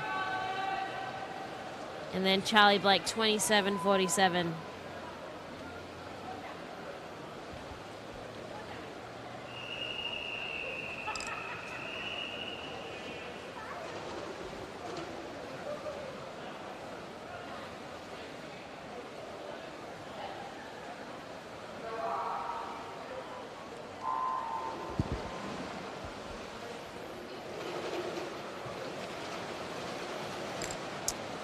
Heat 3 of 4, very even across the pool just here. We've got in lane 4 though, Yun Hugh Kim stretching out in front, Alexandra Skinner in 5, pushing her to the limit 2, Charlotte Fay in 6 following. And it is Yun Hugh Kim, 27.34.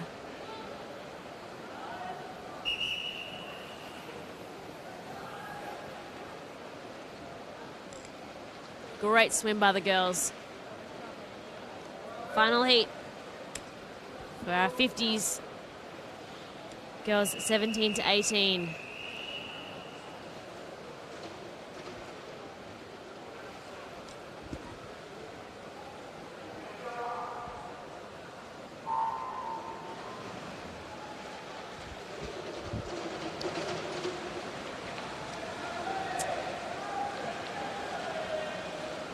And in lane 5, we have Arwen Rogers from Melbourne Swimming Club blitzing it out in front here. She would be happy with her work. Veda Haynes in lane 4, and then also Emily Lingard in lane 3.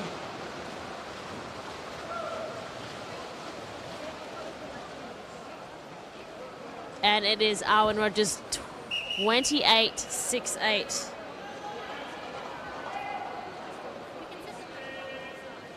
It might just be enough.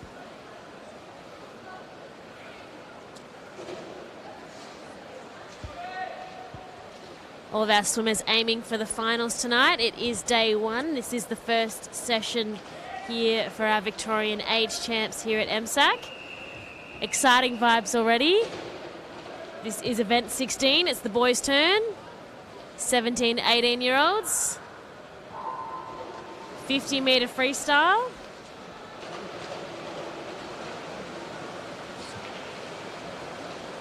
Oh, and again, turning it up. Look at the waves coming out of the pool just there. In lane 4, though, it is Toby McGomish from MLC. It is all his race. It is about this time. What can be secured? 23.24. 0.02, just over his qualifying time, but I'm sure he'll be one happy chappy.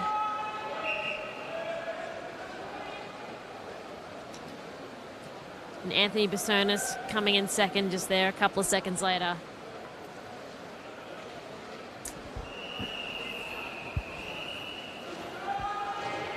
And that's it. There's not much time to demonstrate what you can do when there's in a 50. Every little thing counts. It's about power. It's about the muscle they've built, the maturation they've had. And tight one across the pool just here. Again, making waves, looking at lane 3. Oliver McKenzie. And it's a bit all over the place, all over the pool. Oliver McKenzie, 24.25.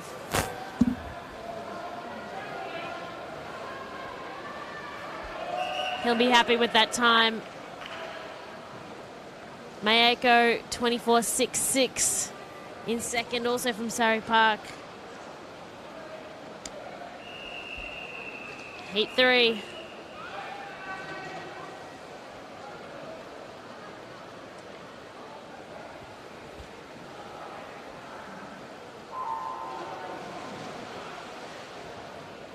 Now we'll really come down to it. Lanes 3, 4, and 5. We have Dominic, Samuel, and Hugo. Hugo from New Zealand. And I think Hugo is the one with the arms just stretching out in front just here. 24.36. Well done.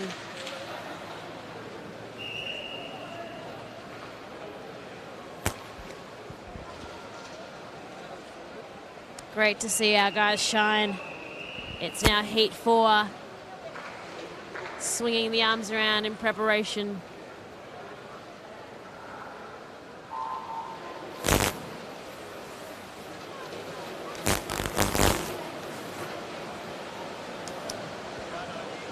And a lot of power coming from the water. Lane 3, we have Cooper Lambert from Tiger Sharks out in front, but really being chased there by lane 1 across Joshua Kahns from Nunawading. Cooper Lambert 25.71.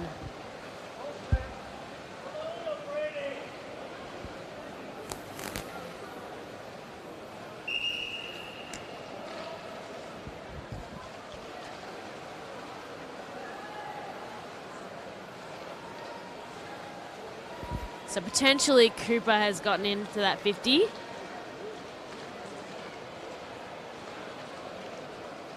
I think I got ahead of myself. There are 6 heats, 2 more to go. This is heat 5.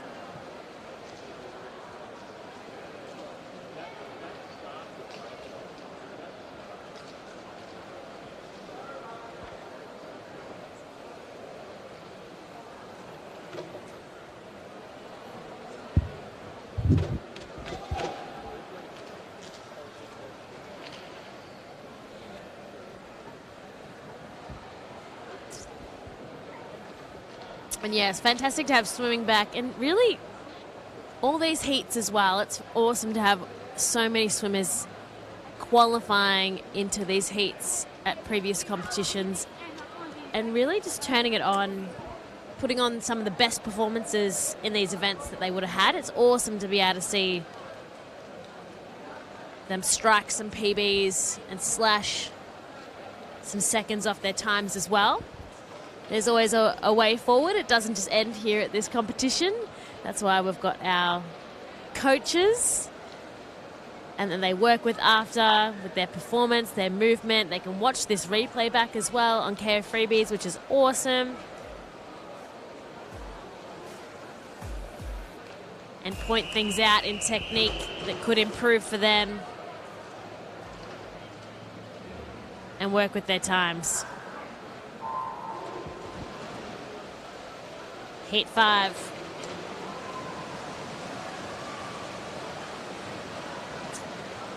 And that is a great start by all of our swimmers. Just gearing up out in front is 4.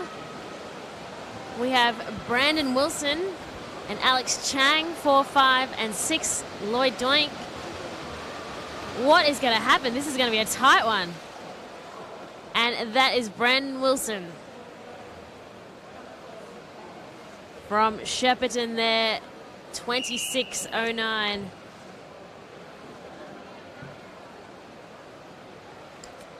Awesome stuff, guys. One more heat to come, the 6th. 3 swimmers in this heat. In lane 3, we have Patrick Dobrati. In lane 4, Patrick Forster. And in lane 5, Zed Pickup.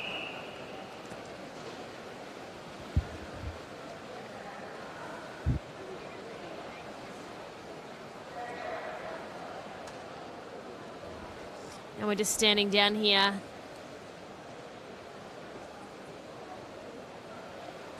The sun has come out to play down the city end of the pool. As you can see, it's very nice and bright off the tiles. Pool fully covered though,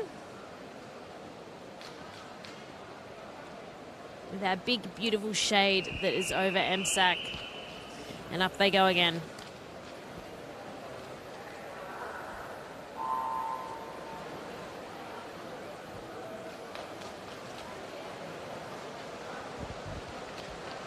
And a good start by our swimmers. Patrick Forster from Swimland Swim Club having a good start. And really, this is going to be neck and neck. It's going to be a fantastic finish. We love a close race. Wowee, it might be Patrick Dobrati just out in front. Final moments of the race, and it is Patrick Dobrati, 26.75. And then Zed Pickup not too far behind him.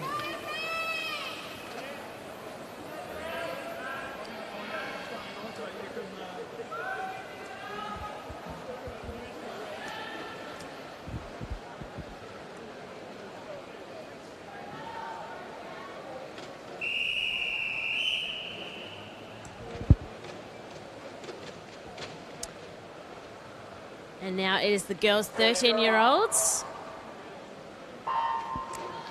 Their 200-metre freestyle. This is freestyle now for the rest of the program for our session 1 here this morning. This is heat 1 of 6. And having a good start there, our 3 middle lanes as well as over in lane 7, I would say, as well. But also looking over at lane 0. Isabella Barber. Tough one to call just here at the moment. In lane 3, we have Elizabeth Mack from Melbourne Vic Centre. In lane 4, Zaylee Schneiders from Geelong. And in lane 5, Bettina Ambrose from Ballarat Swimming Club. And they're in the middle at the moment, but really now it's pushing out here. It's Zali in the lead at the halfway mark. And that is 104.96. Just a second behind is Bettina from Ballarat, 105. And if they can keep it up, it's going to be a tough one. On the outside lanes, though, we've got Elizabeth Mack. That's Melbourne Vic Centre just there. And then on the other side of Bettina, we have Sienna Santolin from Ringwood as well in the mix. Bettina still chasing Zali just by a second. And a second is enough to be out in front. They're going to want to work towards these times because of the 6 heats that there is for that final here tonight.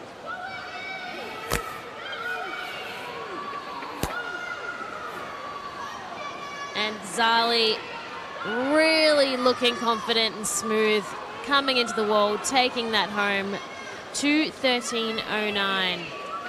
Less than a second behind is Bettina. A tight finish here as well. Fantastic swim by Isabella over in lane 0.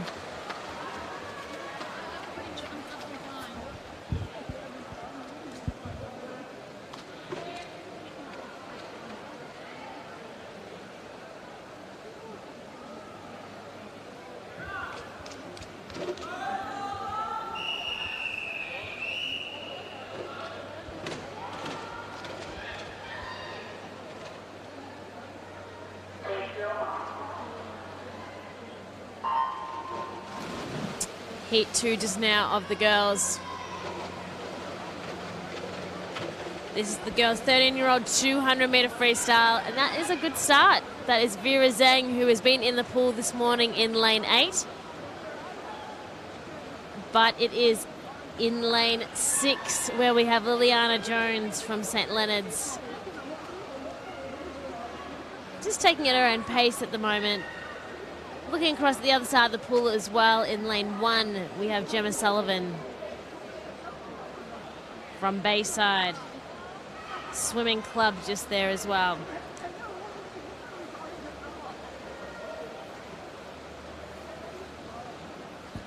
Looking back into the middle of the pool, and in lane 4, we've got Olivia Holmes from South Gippsland Base, picking up her race just here. And then looking back over at Liliana Jones as well. So halfway mark 1:07.45 is Olivia Holmes in the lead at the moment in lane 4. And be watching the rest of the girls because the pack are not going to let her go so easy, I don't think.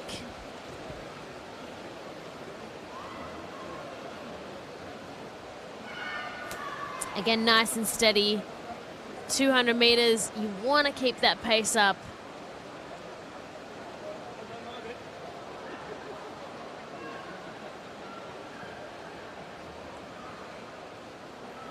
And Olivia Holmes still leading the way, pushing out the distance here.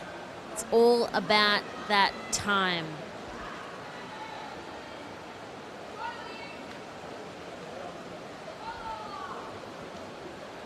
And so picking it up in lane 5 as well as Mia Mifsud from Essendon. Looking to push into that second position. My, how it has changed from the first 50 meters here. Olivia Holmes, 2:16.21.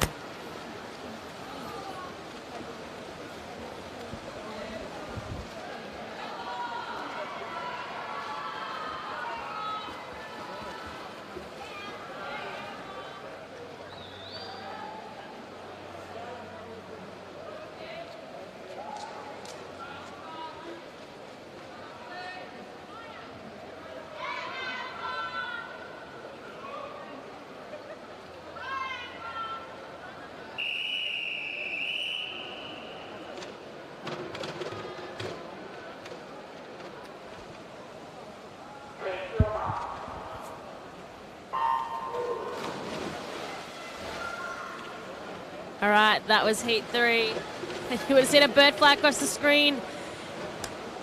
No distractions here, though. It is all focus. And look at the bottom of your screen just there, where we have Mia Bates in lane 9 off to a fantastic start. So Mia also from St. Leonard's. And then eyes to the middle of the pool now. Lucy Doyle in the lead in lane 4. So Lucy from Nuttawading. But very even still there across the middle. Next to Lucy in lane 5 we have Joanne Liu. And in lane 6 Sorella Bedra. But now Lucy pushing it out a little bit further here in this second 50 for our freestyle. It is 200 meters to go, coming up to this halfway mark.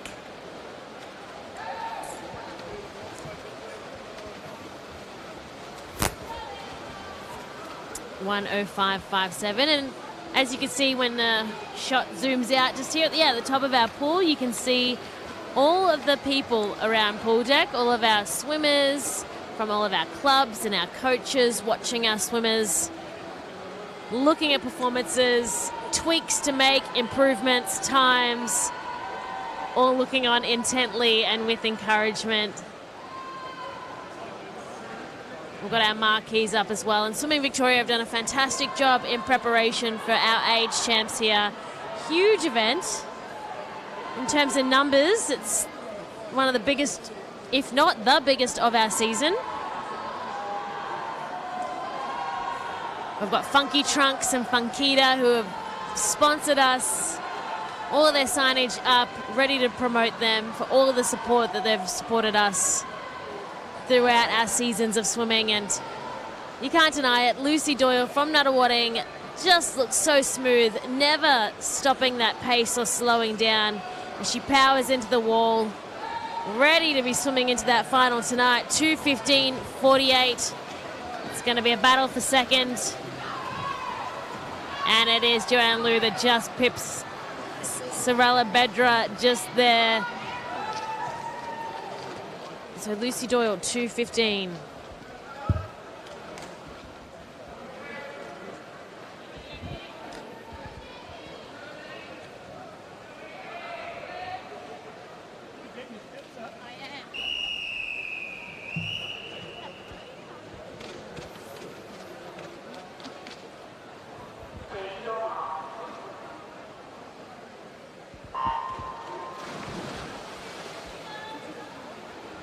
All right, heat 4.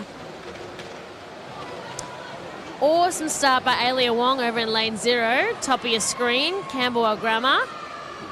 And also in lane 4 by Evie Cockle.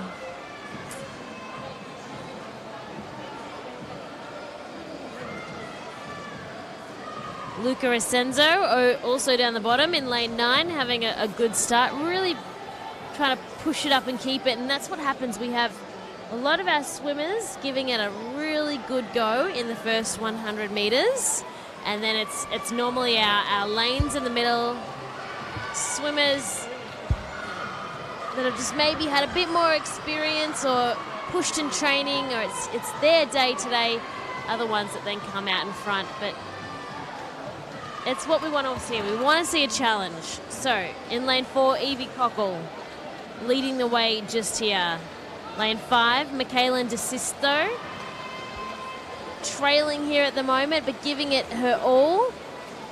Challenging Evie, we've got Ella McCree. And then challenging Ella is Xanthi in lane 1 as well.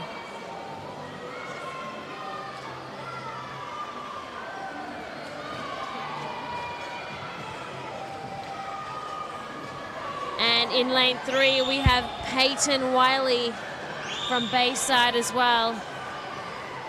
Josh Beaver, Bayside coach, ex-Olympian, watching God intently now coaching.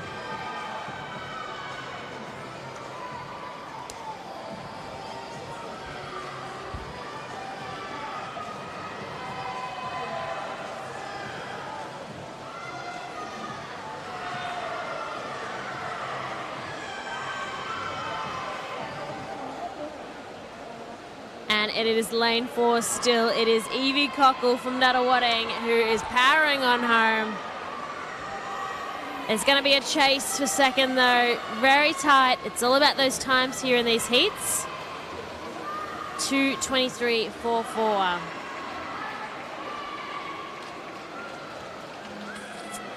And unfortunately, those times probably in the next couple of heats won't be enough to get into the final, with our fastest heats happening a little bit earlier.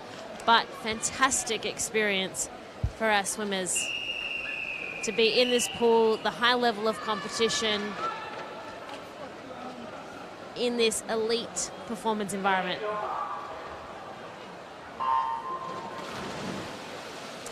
And in we go. This is heat 5. Some good cheers from the crowd here again. I was just talking about atmosphere here for our Vic Age champs at MSAC. It's around that 15-degree mark as well. Layers coming off before they get ready for their race.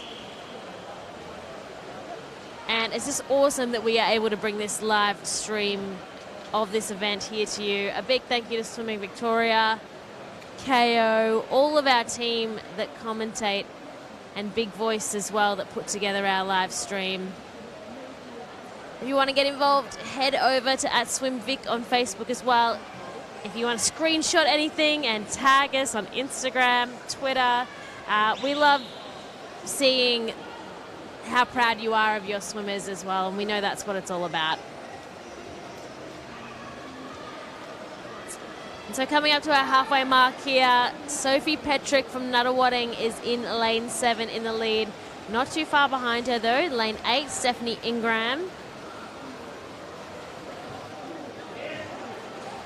From Bendigo East. Still with the hold just here. I mean, it takes a lot of hours in the pool to build up this fitness. It's 200 meters. It's that sort of that middle distance before you end up in the 400s and the 800s, which we do have an 800 event later on this morning, as well as one last 1500 to take us into the middle of the day.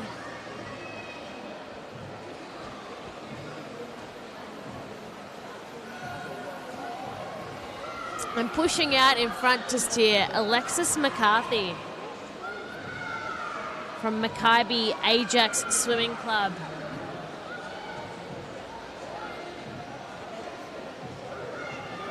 Looking very nice. The final meters just here. She's really taken on Sophie Petrick in lane 7, and she is going to be able to bring it home. Beautifully done. A great swim, a ferocious finish. 2:27.03. Congratulations to all of our girls.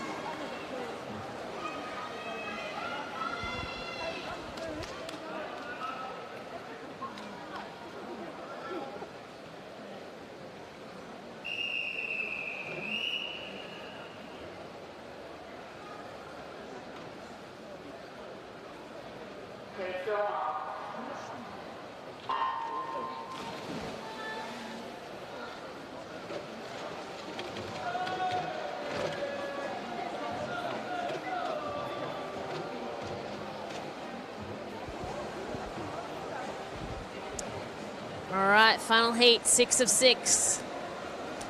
For the girls, 13-year-old 200-meter freestyle. So 3 swimmers in the pool. In lane 3, we have Ada Mara. In lane 5, Jemima Hale. And in lane 6, Ava Dennis. So Ada, who's just leading out in front of us from Hume City Swimming Club. Jemima Hale, Ivanhoe Aqua Power. And Ava is from Warragul Swimming Club. And so Ava just out in front at the moment here. Coming into this halfway mark. And so it's Ada now in lane 3, 1:12.75 in the lead.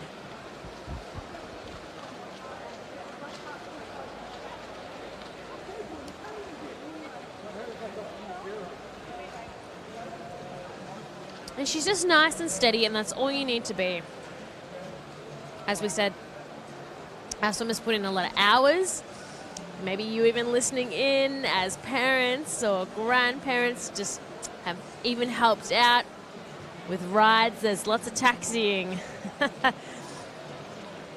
around the pool, early mornings. Lots of dedication to the craft and to the sport of swimming. Learning technique, what's best for them. Using a lot of discipline as well. You have to know how to work hard and do the intensity of the training and the races. But also you need to know how to recover and what to eat and what feels best for you, how to sleep and when to rest. So there's lots of learnings and lessons that come out of swimming. And there's Ada Mayer in lane 3 into the finish, 2:27.56. So Ada and Jemima and Ava all hitting under their qualifying times. Go girls, well done.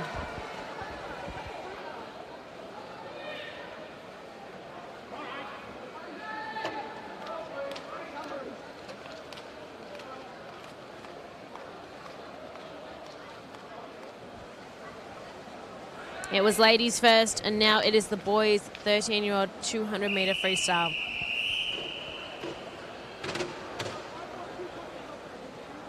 Heat 1.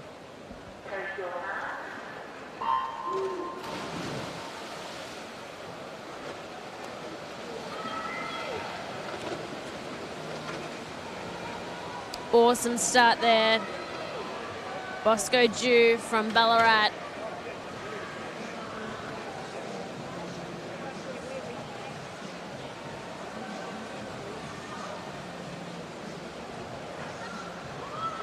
Coming into the first 50 and looking strong as well in lane 4, we have Luca Brown.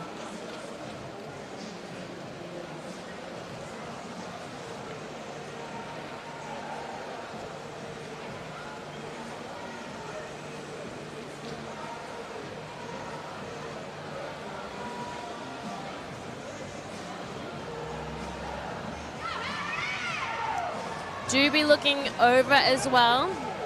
In lane 1. We have Harrison Main from Wodonga.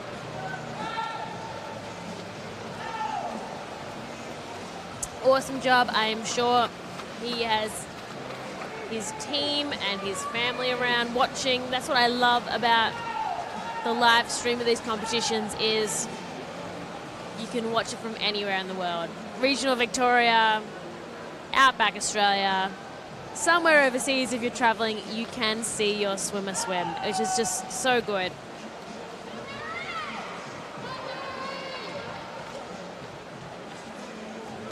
And Luca Brown has powered out in front in that third 50 of freestyle. He did have the fastest qualifying time at 2:06.45, so let's see what he can produce. But yeah, having maybe one of the swims of his life. Harrison Main pushing up in front. So keen to see his time and what he will have dropped. Final meters just here. Big cheers from the crowd as well. Love to hear it. Luca Brown, 2:07.51. And Harrison Main, 2:09.79. I feel like those cheers were for him because he has just knocked off 11 seconds of his qualifying time. I am sure that is a PB for him. Well done.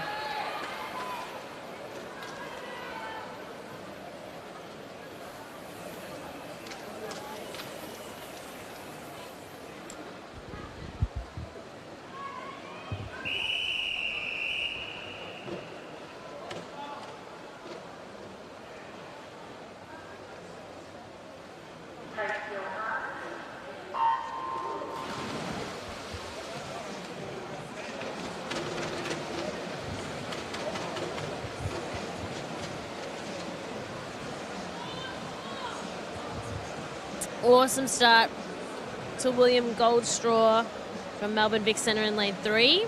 And Cody Said from Traralgon in lane 4. Really giving it a bit of power just here.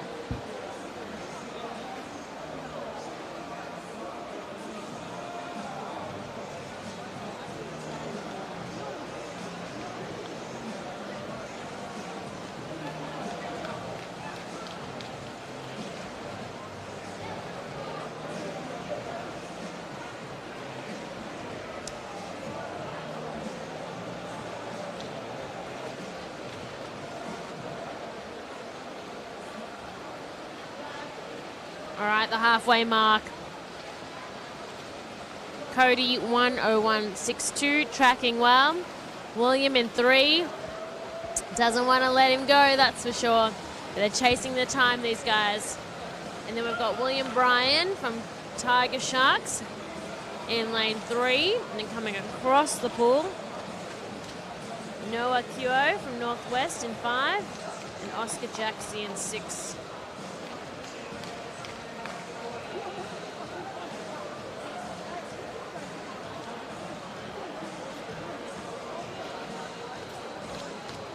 But Cody Said has turned the corner and he is going to be taking this one home just here.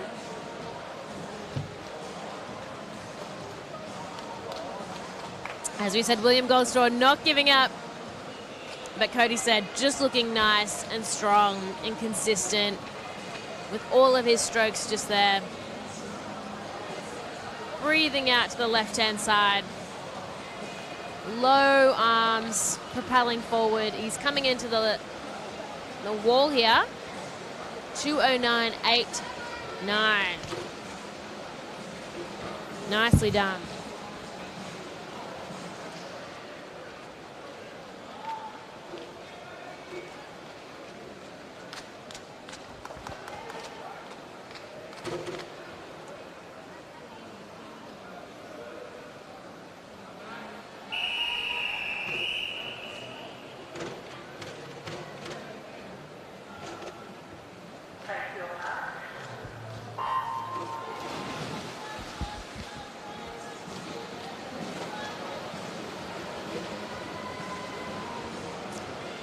All right, this is heat 3 of 4. Bring on more freestyle. That is the rest of our session here this morning as well. And lane 6, impressive. Ben Merrilees from Tiger Sharks. Lane 4, though, it's William Tan from St. Leonard's. leading out in front this year. Lots of energy coming from the pool.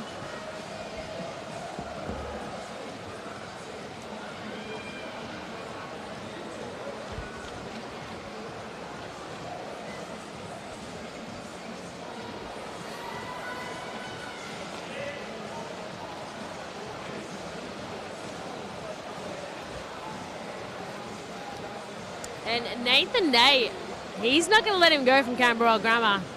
Had a great swim earlier. William Tan better watch his heels. And then Ben Merrilees in lane 6 is pushing up as well. Just a nice, strong swim. He's swapping his breathing from either side as well. 2 on the right. And then 1 on the left is the rhythm that he's going in. And to take it home in this final 50, you really have to turn the ignition switch on. You have to engage those legs and give even more power that you didn't even know you could give. Summon that energy from inside. Big kick. The arms have done a lot of the work coming through this race of 200-meter free. And William Tan looking very strong. Big splashes as well with those feet. Big powerful kick. Long sweeping arms coming over to. And he's got it. 2:10.47. But then Nathan Nate 2:12.13.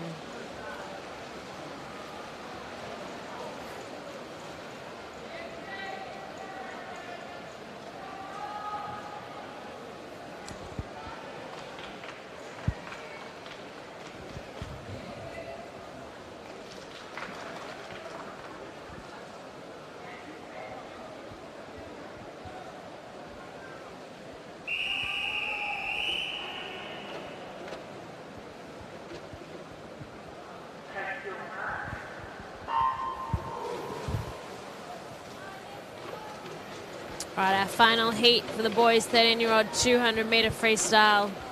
3 swimmers that are in the water just here. In lane 3, we have Ashton Robinson. In lane 4, Hamish Knight. And in lane 5, Sana Geisler. So Ashton's from Cheltenham Amateur Swimming Club. The 800 metres and the 1500 metre events coming up shortly. Just to remind us, if you do have a swimmer in a heat of this event, you are required to supply that counter for that lane. Thank you. And Hamish, that's in the lead here at the moment in the middle lane, is from Bendigo Hawks Aquatic.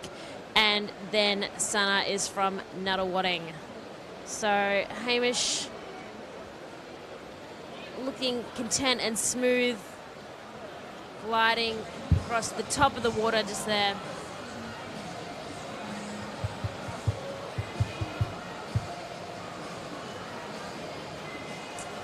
Halfway mark, he's at 1:06.37, and that is looking good. If he just wants to keep that pace if he can. A little bit more distance is coming in between the 3 swimmers.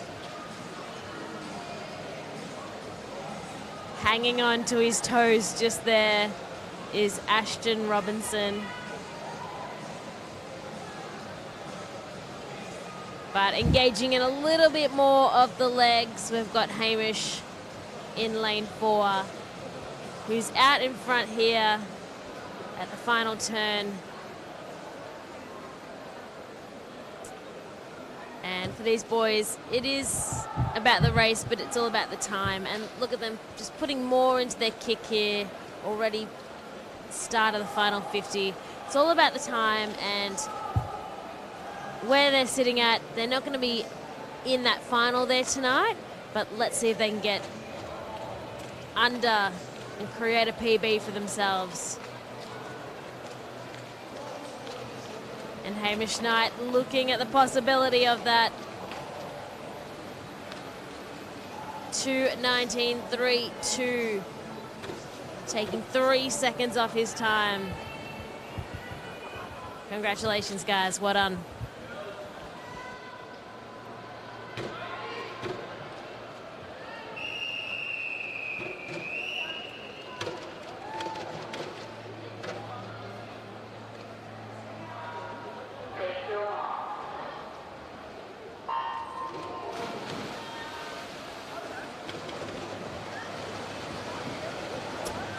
All right, it's the girls 12-year-olds, 100-meter freestyle. I love how competitive our younger girls are. And absolutely smashing it is Kiara Jeffs in lane 4. Awesome power. She is on the sprint from the very beginning. And 28.48 is her halfway mark time. Chasing her in lanes 3, we have Imogen Murray from Bayside, Madeline Harvey in 2, and on the other side of her in lane 5, we've got Karma Fami. But here she is from Yarra Plenty Waves. Kiara, 59.83. Puts her finger in the air. Slaps the water. She is happy with that. Awesome, awesome effort. Has taken seconds off. That is a PB for her.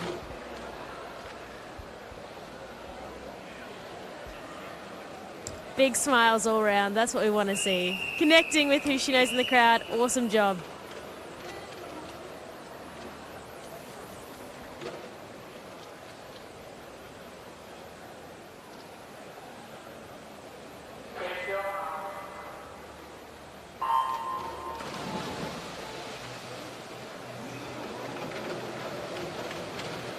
All right, second heat, here we go. Good start by the middle lanes just there in 4. We have Zara Olawuni from DVE. And then Zara Jeffrey in lane 5, leading out in front here slightly at the moment. Halfway mark. Zara just out in front, 29.46. Is that halfway mark time for our leader.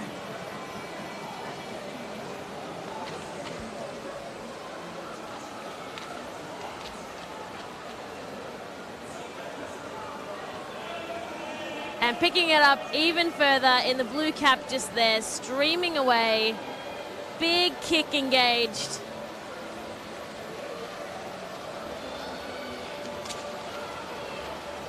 And it is a 1:02.80 for that time.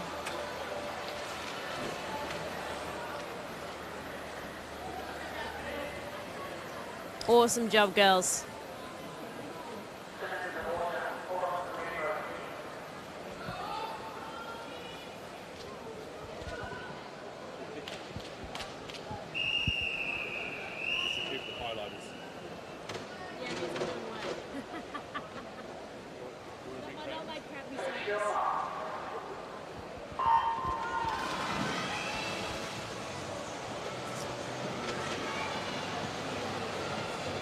All right, heat 3 underway.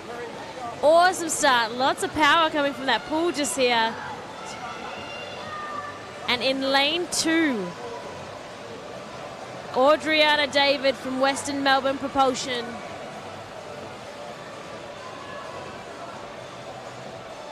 Leading in the way just here. Also be watching down at the bottom of your screen though. We have Jamie Di Brosati in lane 7, but taking it home, looking very confident, is Octavia Mahoney from Bayside, gliding on in 1:03.61.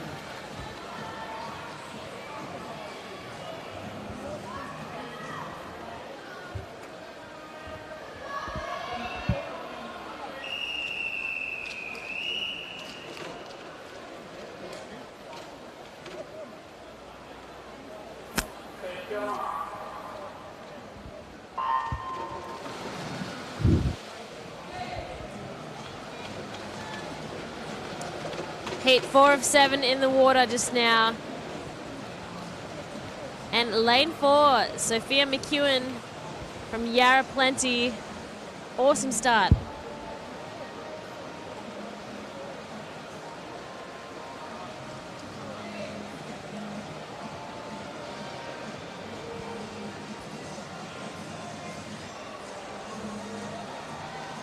And she's still out in front here at the halfway mark. 31.2 seconds. Not too far behind her, Mary Steele in lane 7 from St. Leonard's. And in lane 5 and in lane 3, you've got to be watching out for as well. We've got Chloe Hugh and Sienna Hunt. And in lane 2, Kelly Young. But it is Sophia striking into the wall, 107.80.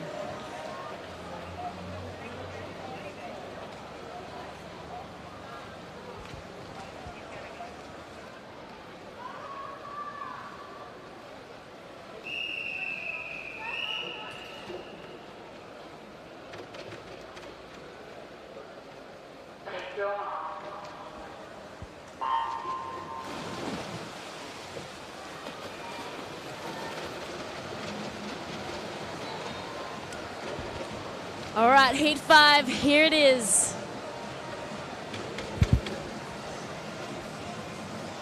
We love freestyle, that is for sure. And it is lane 6, which is Harper McRae. No, apologies, it is Macy Smick from Surrey Park. Leading the way here, 32.29. And just any reduced whitewash, just gliding nice and smooth. She's at the top of the water just there.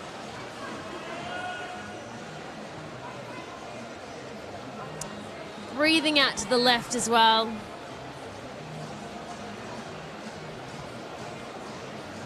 She's got competition though. Bottom of your screen, we've got Waylon Trong from Nuttawading. And also in lane 3, we've got Michaela Tharpa. But coming in first there, fastest time, Macy, 108.94. Nice swim, girls.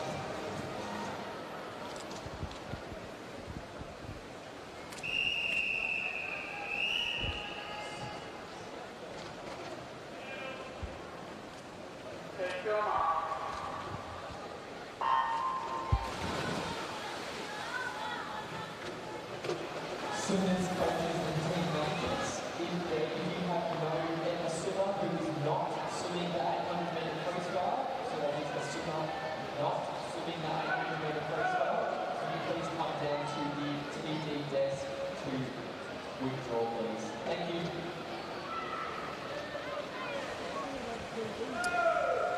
All right, the program is moving quickly this morning.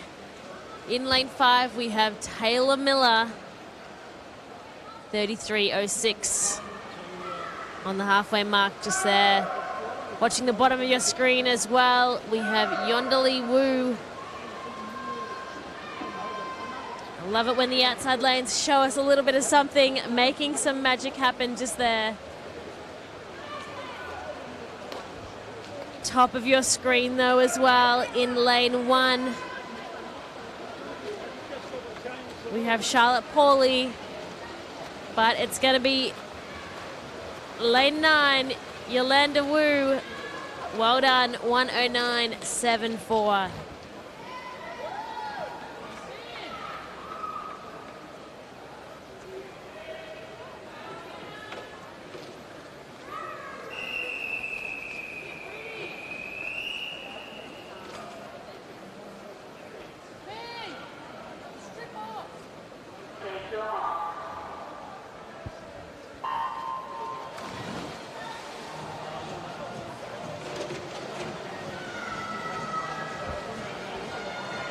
All right, heat 7. In the water, here we go. And it is Riley McKenzie from Peninsula Hurricanes swimming in the lead here at the moment. Close to that lane. Might center a little bit more on the turn. We want a nice controlled swim, power to the middle, and that she has done. Just behind her from Surrey Park here, we've got Maisie Graves in lane 2 at the top. And oh my goodness, there is a lot of cheers from this crowd just here saying, go, go, yay, yay. And also, Mila Rudolph from Surrey Park is at the bottom of your screen there, catching up just here. Can she take over? She might be able to hold on, but maybe not. It is Riley McKenzie who is streaming on home. And that is our girls, 109.96 just there.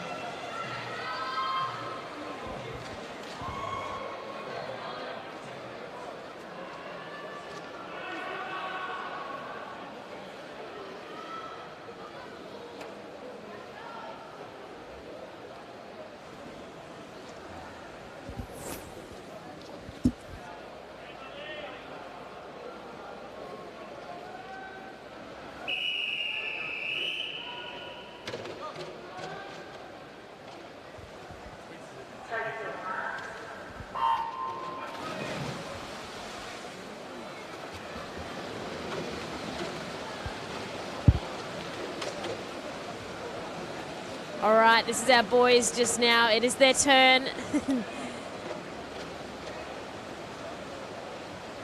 12-year-old 100-meter freestyle. There are 4 heats. Awesome work. In lane 4, we have Julian Birch from Loretto Aquatic powering out in front here. He's really going to be the one that takes it home.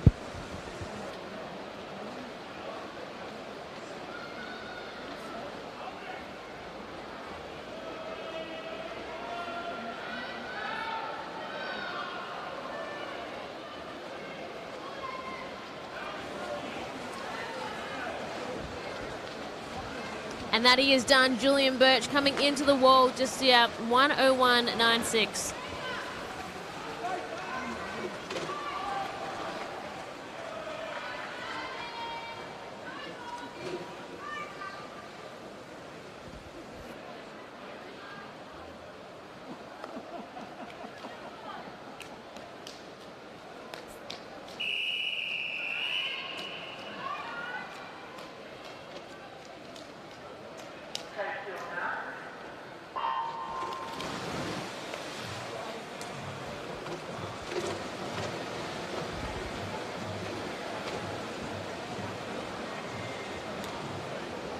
All right, heat 2. This is lane 4. We have Harry McCaw from Canberra Grammar with the blue cap. Great start. Really got some of that distance under the water before coming back up. In lane 2, we have Alfie Conterno from Fairbank Aquastars. So that was Harry McCaw out in front.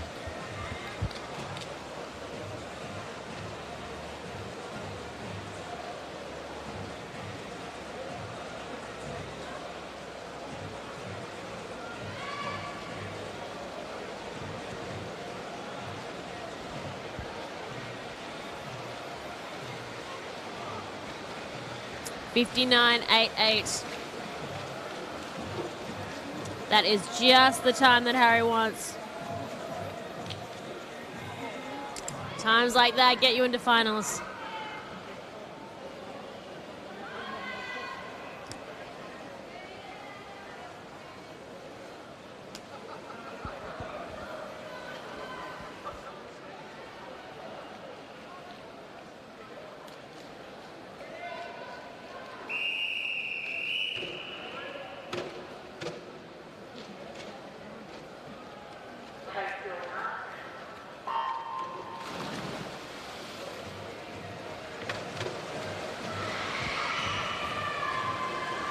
All right, more cheers from the crowd here.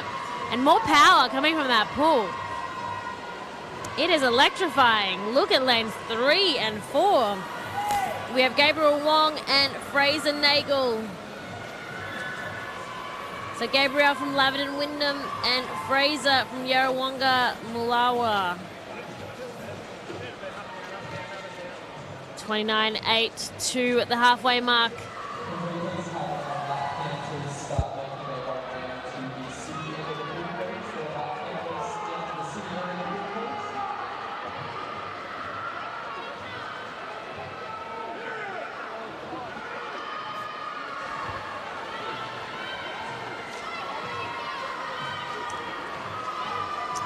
Fraser Nagel pushing out in front. He is being pushed by Titus Tang. Who is it going to be? And it is Fraser, 103.88. Titus Tang, 104.11, just behind.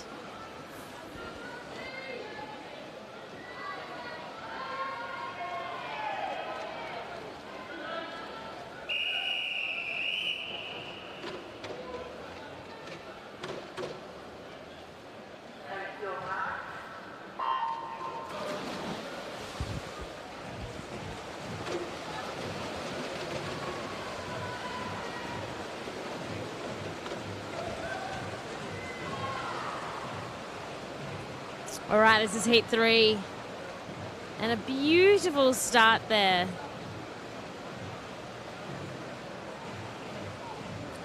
We have Xavier Eagle in lane 6 out in the lead. St. Leonard's College Swimming. And just behind him, we have Pete Montgomery, or Montgomery Pete, I should say, from the Melbourne Swimming Club.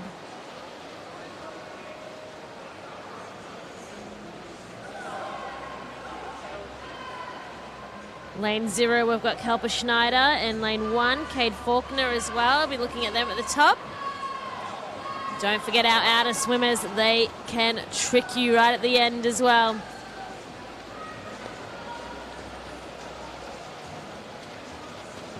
But Xavier Eagle, too strong, 106.50.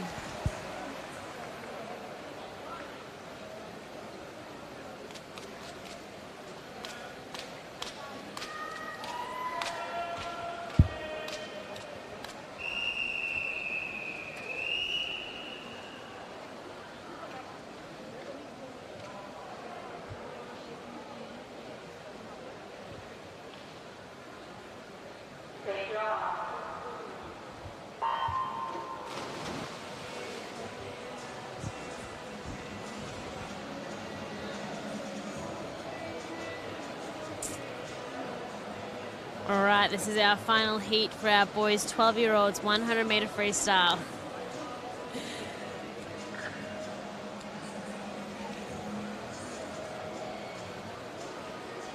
Oh, I think I've skipped a heat just there. We are now in our 800s.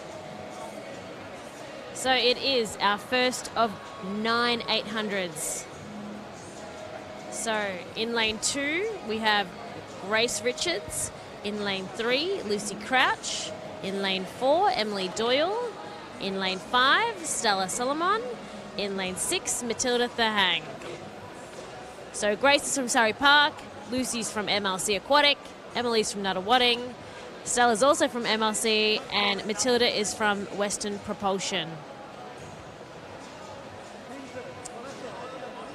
And so at the moment, Stella is out in front here with a nice lead. Looking nice and comfortable. And that's what she's going to want to gain. She's going to want to gain some more space in between the rest of the pack. And just looking really nice and comfortable out here in front. She's in front of Emily Doyle, Lucy Crouch trailing behind, and Grace Richards.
And so it's Stella that we're looking at the moment.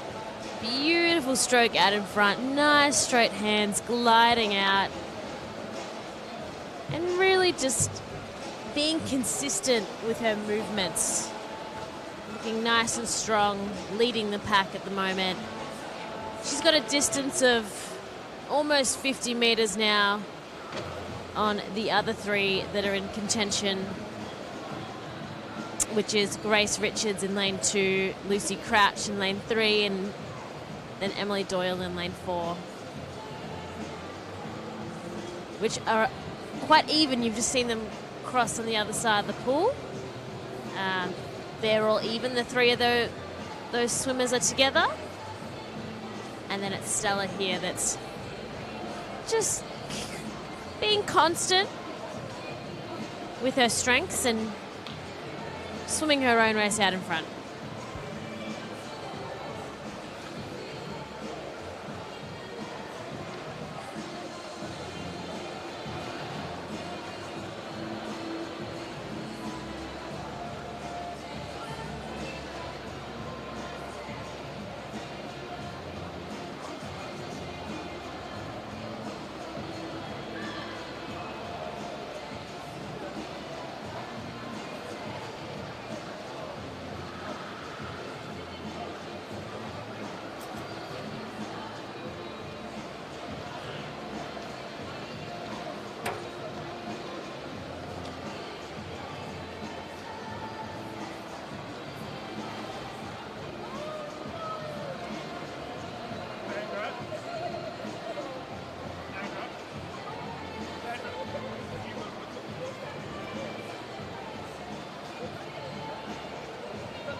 And this is Stella Solomon coming in from MLC. The whistles had blown for the final laps. Let's see her time. 9:46.97.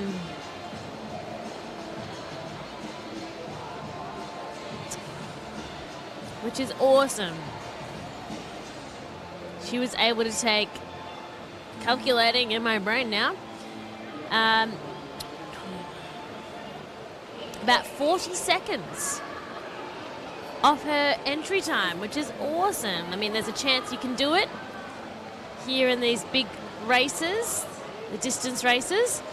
And coming in as the three of them all to the very end, and it was Grace Richards pulling out in that final 25 metres, 10:22.44. Great job, girls. Everyone there knocking some time off. And then Matilda the Hag coming in now. Nice one. We have our second heat of 9 coming up.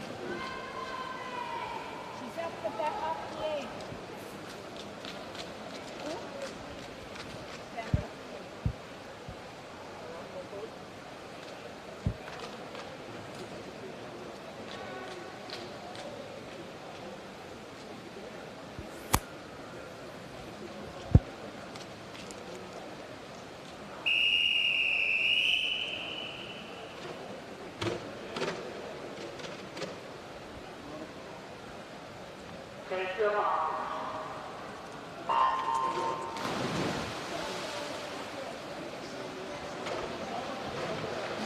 so this is our second heat. And so in the water,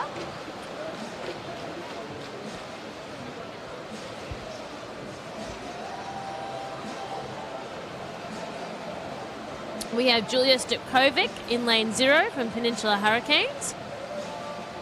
Kira Carlin in lane 1 from Melbourne Vic Centre. In lane 2, Ella Irvine from Nuttawading. 3, Sophia Hogg from Tiger Sharks. In 4, we have Isabella Osborne from MLC. In 5, we have Michaela James from Ballarat Swimming Club. In 6, we have Courtney Mudge from Doncaster Templestowe. In lane 7, Tara Dilwood from Sale. In 8, Amelia Otto from Melbourne Swimming Club. And in 9, Sienna Scodella from Melbourne Western Propulsion. And a couple of these girls have had some races already, which means that they've had to manage their energy.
And so in lane 5, we have Michaela James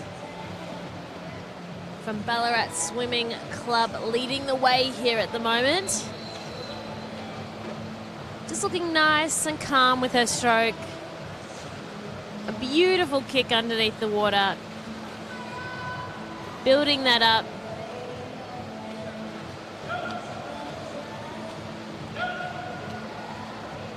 And then in lane 6 behind her, we have Courtney Mudge from Doncaster Templestowe.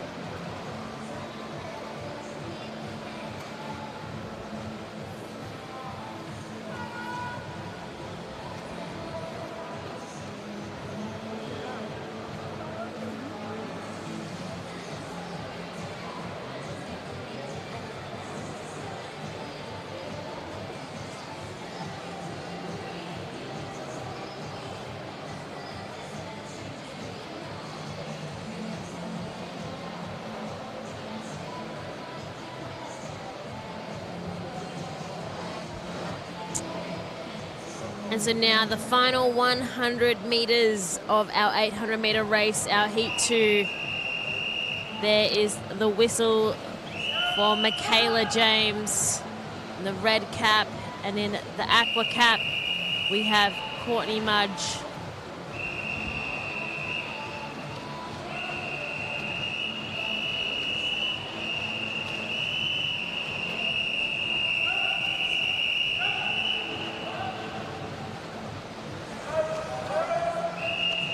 And there was a big shout out for Tara Dilhood a little earlier from Sale. As I said, awesome to have our regional swimmers here.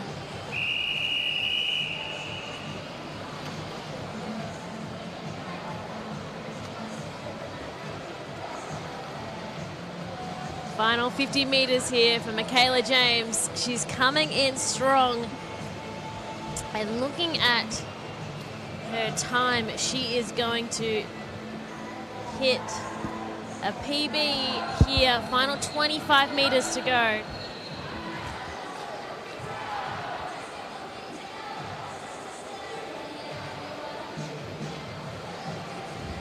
Final moments before the wall. 9:48, 1:09. Awesome job. That is 20 seconds off. And that's what we want to see. Congratulations. Coming into the wall. Next was Courtney Mudge, 9:57.31. Kira Carlin, 10:01.90. Awesome job, girls.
right, this is heat 3 of our mixed 14 to 18-year-old meter freestylers. So this is a timed final. And so we've got guys and girls in this one just here. So in lane 0, we've got Hugh Munro from South Gippsland Base. We've got in lane 1, Kynan Power from Lilydale. In 2, Alfie Graves from Surrey Park. Also from Surrey Park in lane 3, we've got Mia Hoskins. In lane 4, we've got Alice Evans from MLC. In 5, we've got Zoe Jennings from Geelong. In Chloe Burke is in lane 6 for Melton. In lane 7, we've got Marley Sutherland for Ballarat Gold. In 8, we've got Grace Cox for MLC. In 9, we've got Kevin Hung for Ballarat Gold Swimming Club.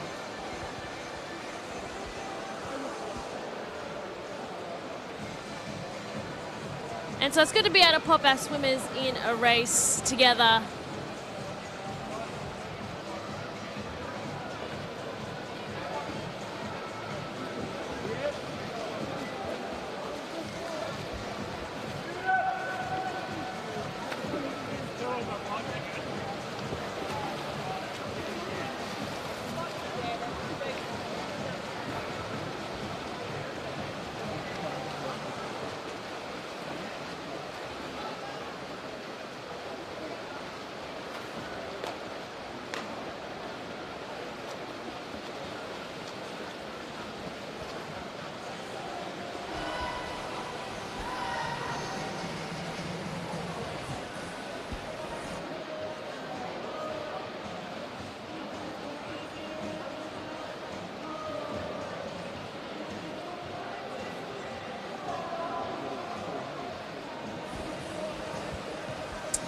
I've got Ben Ramsden with me, who's helping out Swimming Victoria with our technical officials here at MSAC.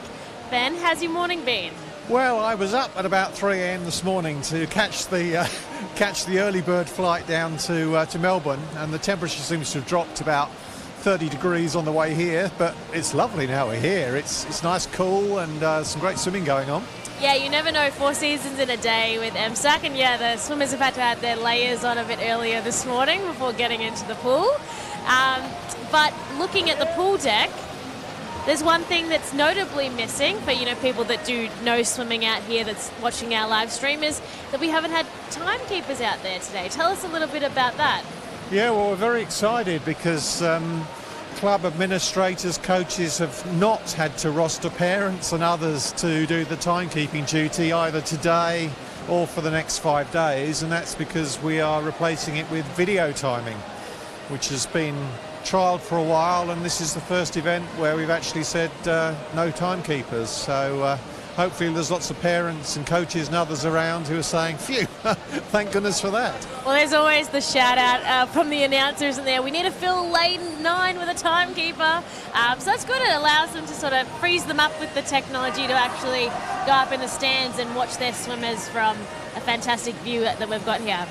Yeah, I mean, I think it's very important we still maintain the quality of timing for our swimmers, because that's the only reason why we are on events, is for swimmers to compete and to get times. But we've got high-speed video running, synchronised with the start, and we look down and we can see the moment the swimmer touches the wall via the high-speed video camera, and that's how it's all done.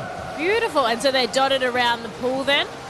Yeah, I mean, the two main ones we're using at the moment is there's one right above the start finishing line at the 100-metre start finishing line, right up there in the gods, and there's also one at the 50-metre start end looking down there.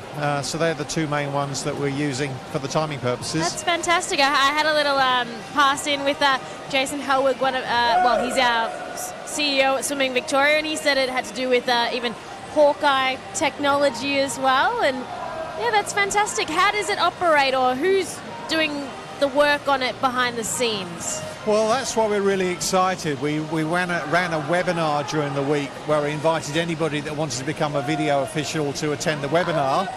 And a lot of people who traditionally have not been involved with officiating, who kind of like video and kind of like technology, turned up at the webinar, and some of them have volunteered to get involved this weekend. So we are running training courses at the moment. In fact, one of the swimmers who's competing tonight turned up this morning to get his hands dirty on the computer and really learn how to do it. So I'm hoping that it's going to encourage more people to get involved, because as you can see, there's not so many officials here today, and those that are at least as old as I am, and you know, we don't plan to be here forever.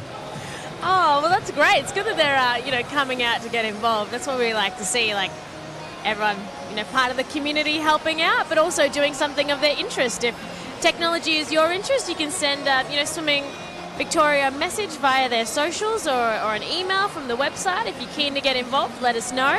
There's always an opportunity to get involved in swimming, isn't there?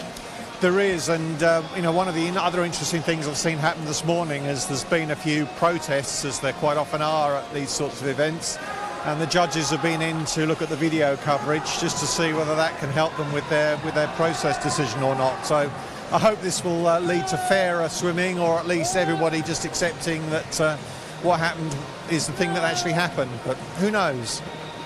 We'll see. We can only, you know, watch the developments and be a part of it. But we're coming into our final laps for our swimmers here in the 800 metres, and don't tell me you were an 800 metre swimmer. Well, I didn't really swim at all until I moved to this country, and I swim in a 20-yard pool. So close enough. So we have this joke that we can't swim 50 metres in a 20-yard pool.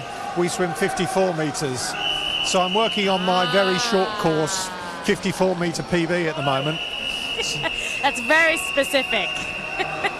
Well, anyway, we've got Kevin Huang in lane 9 from Ballarat Gold, who is out in front. This has been a mixed race of men and women of all different ages here as well, from ages 14 up to 18. But yeah, Kevin Huang in lane 9 leading the way is 14 years old from Ballarat Swimming Club. You can see him at the bottom of the screen with the yellow cap in. He's finishing it off nice and strong with a big kick underneath the water. There's no doubt he wants that time in this timed final. And that is 9:31.19. And you know what, Ben, it's so good to see all of our swimmers improve their performances and hit PBs. Like Kevin just then has taken off 34 seconds on his time. How good's that? Oh, that's just absolutely fantastic. And for this stage of the season as well, you know, this is really where you want to be producing your best times. So it's wonderful to see. And also lane 9, I mean, you don't usually see people winning an event from lane 9, so I think that just sort of indicates there's some fantastic progress being made. One of our other commentators calls them the smokers from out wide. They leave smoke in their path as they come flying past from the outside. But yeah, really good to see. Well, thanks very much for the chat, Ben, and good luck with managing the technology for the rest of our H-Champs. Thank you.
All right, this is our fourth heat of 9 800 metres. It's mixed. It's between the ages of 14 and 18. It's our freestyle. And so in this heat, we have in lane 0, Kate Middleton. In lane 1, Sarah Cartel. In lane 2, Alec O'Brien. In lane 3, Emma Harrison. 4, Sian Andrews. 5, Noah Conn. 6, Riley Lowe. 7, Judy Hussein Aman. 8, Lachlan Riccini, and 9, Madison Brown. So Kate is 16 from Camberwell Grammar.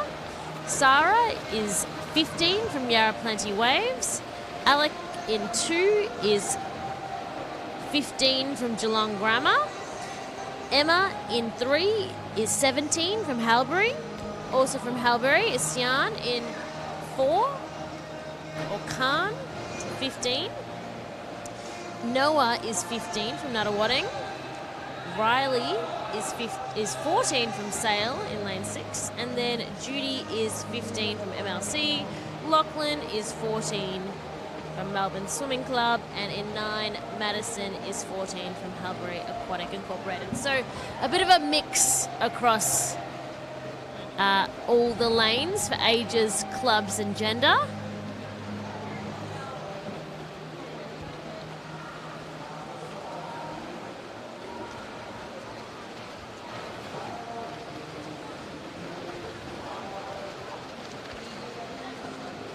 And at the moment in lane 5, it is Noah Conn from Nuttawading who is out here in front. Coming in next, we're looking at lane 0. So we've got Kate Middleton. And then in 2, 3 and 4, we have Alec, Emma and Sian.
And so it's Noah Con from Nuttawading with the final lap just here. All the whistles are up and about.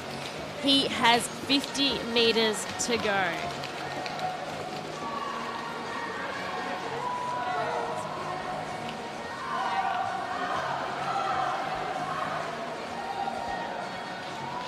And he is going to smash some time as well.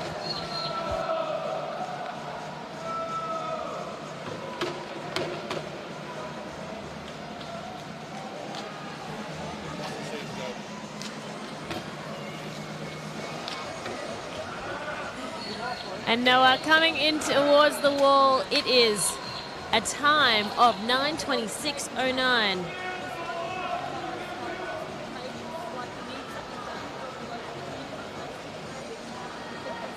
And that is just under 20 seconds off his entry time. Awesome work. Sian Andrews from Halbury at 9:42.35. Just under his. And Kate Middleton in there as well, 9:35.15, taking 15 seconds off hers. Awesome job. Great to see.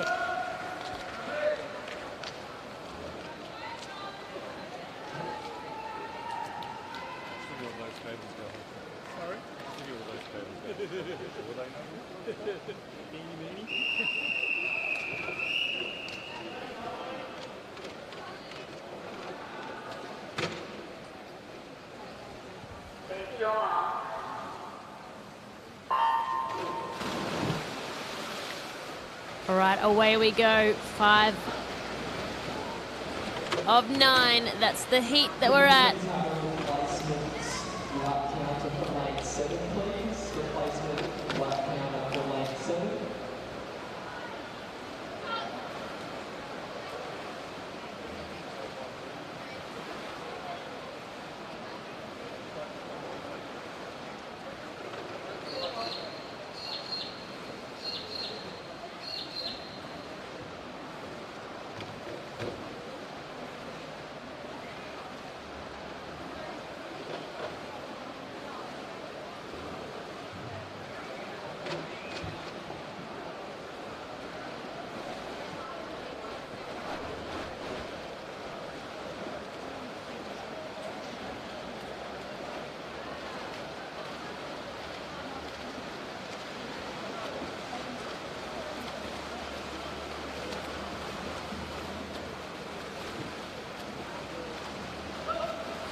And so we're in our 5th heat right here.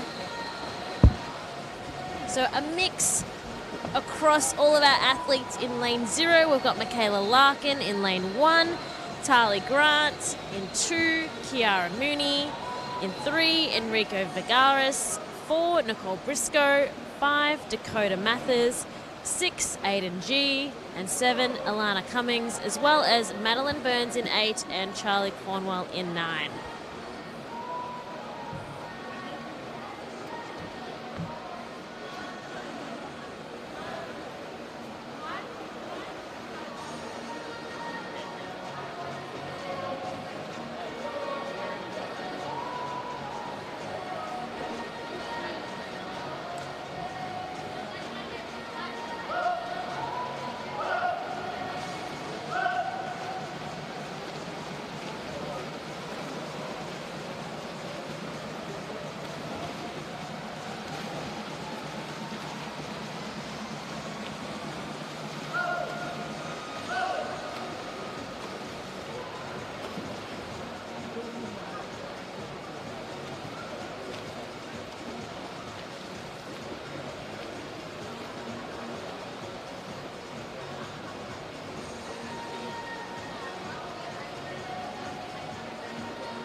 All right, so I've got Nick Baker here from Swimming Victoria with us for a chat. Nick, how's your morning been? Chelsea's not been too bad, actually. It's to be honest, I haven't watched much of the swimming as yet. This is probably the closest I've got to it because I've been out doing other jobs around the pool. But it's actually nice to be sitting down, to be honest with you. Oh, nice. Well, thanks for joining us. We've had a few 800 heats. This is our fifth one. But, the events wouldn't run without all the work that the team does behind everything and our technical officials. And we've just been talking to Ben about the Hawkeye technology, which is really cool. Yeah. What do you think about the technology? I think the sport needs it. You know, we've been doing the same thing for a long time now, and it's just going to build the sport, build the professionalism. Hopefully, we can give the feedback to the coaches much quicker, and improve our skills. So, yeah. But going back to the event that you were saying before, I think a big shout out has to go to Narelle, who's the meet coordinator. She's just done a huge amount of work to put this together.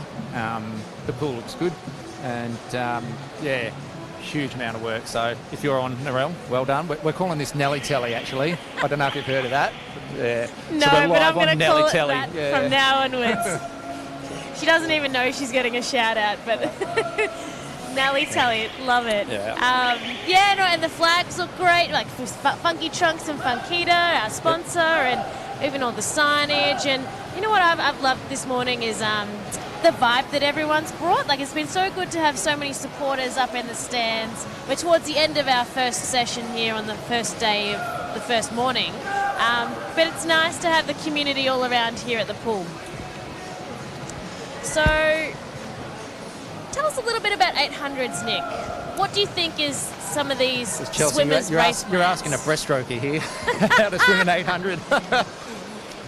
All right, listen, I think that looking across the pool here and some of the names in there, a lot of these girls will have their own specific race plan, when to dig a bit deeper in, each 100 or each 50. Some might be attacking the turns. I think at this level they will have, they know what they're doing. They've practiced it at training. And speaking of training, how many hours do you think, long distance swimmers put in to race these kind of races? I think they'd be in the pool, like 2-hour sessions, 8 to 10 times a week, just depending on what club they're at. But it's more the sets rather than the time in the pool. The distance swimmers, they'll be doing 400s, over and over again. Whereas guys that are doing the swimmers that are 100 and 200 metre swimmers will have sets based around that distance as well. So, they do it pretty tough, these kids. And well, it's really exciting to see. We've got lanes 4 and lanes 5. So we've got Nicole Briscoe and Dakota Mathers, who are neck and neck in an 1800, which is really good to see. Normally it's a bit more spaced out and you can kind of predict who's going to, come towards the wall first. But I think we're going to have an exciting one on our hands. Oh, I think they're going to, they're having a go. They're eyeballing each other, aren't they? Dakota at the moment. Oh, there you go. Nicole had a quick look then. So, you can just see they've picked it up a little bit. Or Dakota definitely has. Wow, I can only imagine. I haven't swum an 800 myself. How your body would feel at the end of it, and then you're asking more in these last 100 metres. There we go. That's some world-class whistle blowing right there. Hey, look at that. Well, we've got good quality whistles and bells and everything, bells and whistles. And what do you think they'll do to refuel after an 800? I think the first thing they'll do is go and have a quick debrief with the coach. And this particular race will all be about the way they felt. Can they go a bit harder? What do they need to change for tonight? The coach will give them a bit of feedback about their stroke rates, their splits, and sort of get a real, do I feel what the times and rates are saying, and then how do we step it for later on? So I'm sure they're going to have a drink and then hit the swim down pool and just relax a bit. So Yeah, well, Yeah. Dakota is looking nice and strong. She's gotten a body length, though, even 2 out in front of Nicole Briscoe now. So Yeah. she'd be happy with how she's finished off her 800 here. So, good job. So just going back, you notice there's no timekeepers. So that's the Hawkeye. So they've got the cameras up there that are recording it all, and yeah.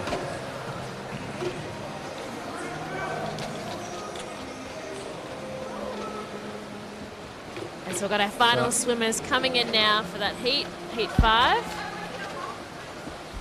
And still bringing it right to the very end.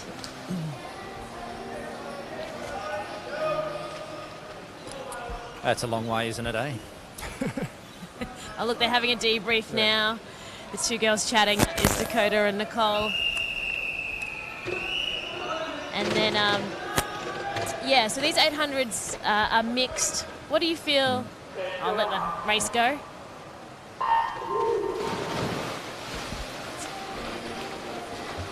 What do you feel that the swimmers would be thinking about, you know, going up against each other at different ages and different genders? Or do you just have to focus down on, you know, only on your race?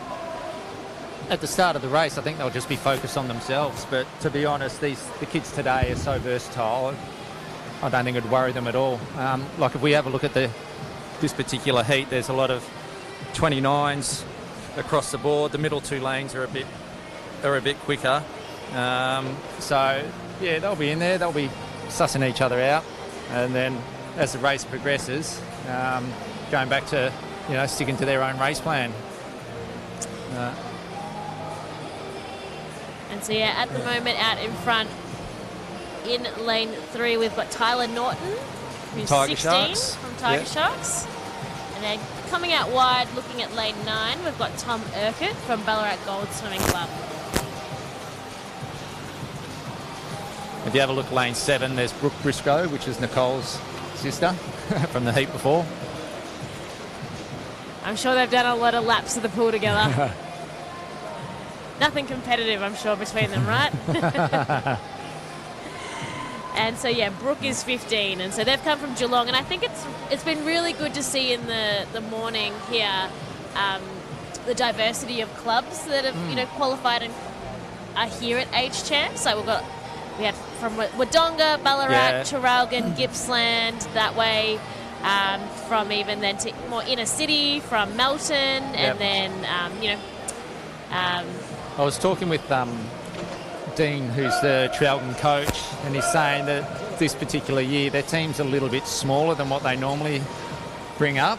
But he goes, our younger kids, we've got more younger kids doing their first state champs, so you know it's good. That's upward pressure on his whole program. So.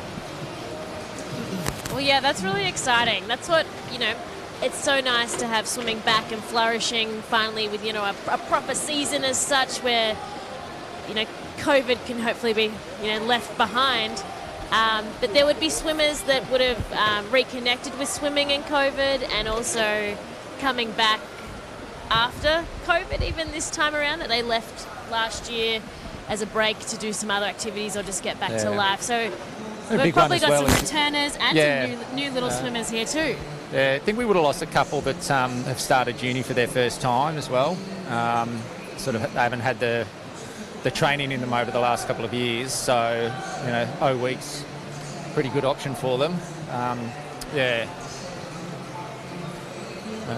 Because what do you think, from a coach's perspective, their plans would be if, you know, they make the final, they qualify for, you know, national age champs on the Gold Coast. From here on, what do you think their plan would be to work towards that event if they're at that high performance level? Well, I think they'll be wanting to swim fast here to get a good time, to get a good position at nationals. You know, not forgetting the kids that are going to miss out on their national time by point, whatever it is, and then you're going to, oh, can we do a swim off, or can we do a 50, or can we do a try and trial? You know, yeah, the ones that post a good qualifying time here, they'll all be looking for their PBs, but then they'll might have a day or two off, and then they'll be straight back into it, and it's a flat-out preparation for April. So.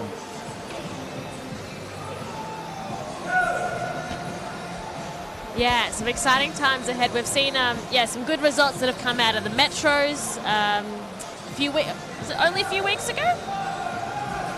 Metros were here? Yep, yeah. And then now it's good to see all the swimmers coming back here from this morning. Also, some of these swimmers out here for our 800s have already swam some of the shorter freestyle legs of the 100 or the 200. How do you, as a coach, help guide and let a swimmer choose what events they're going to be in? I think that's that swimmer-coach relationship, isn't it? Like at this meet here, you might try, maybe, you'd fill up your program, so you try and have a swim every day, stick to your main ones at nationals. But I was just thinking then, like this month of March, it's absolutely brutal for all the school kids and the coaches because they've got all their school swimming as well. And then we've got our main state age championships. They need a rest at the end of this meet. It's and equally, they swim equally as fast, if not faster, at their school meets because they've got all their mates behind them. So they're a little bit more relaxed and willing to have a go. And I think at a state championships they put themselves under a little bit more pressure, and at a national championships they definitely put themselves under pressure. And you can find that at these school meets these kids just swim out of their brains. That's really cool to think about. Also, all their schoolmates want them to get points for their house cup to be champions. So that's what we love about the relays when they're here as well, because everyone gets up and about a little bit more. They're a little bit more invested and pumped. People always, no one's sitting, they're all standing around the pool deck. And so we've still got Tyler Norton out in front from Tiger Sharks, so 16 years old. And then in lane 6 that's rivaling him at the moment is James Gargano from Melbourne Grammar Aquatic, who's 15 years old. And very similar qualifying times, both at that 9:24 mark.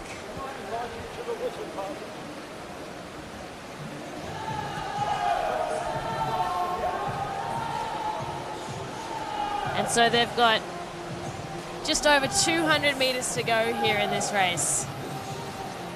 Do you think, Nick, that the personalities differ between short distance and long distance swimmers? What do you think? I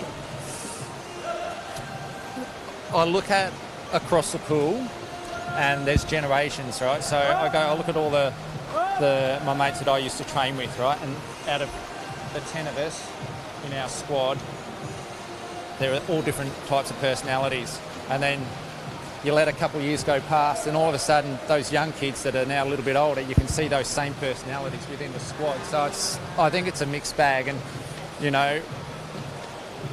it's when someone puts their cap and goggles on, stands behind the block, it's what's between the ears that lets them go to that next level, isn't it, eh? Yeah, absolutely. I love the signs that are hanging up here on the roof shade here at MSAC, which says, "Decide you will, believe you can." And I think it's always good to have a good quote or mantra to live by, just to pep you up a little bit more. And so still these guys are here neck and neck, just like the heat we had before. This is going to be an exciting finish. We've got 100 metres to go for our leaders. Oh, here we go.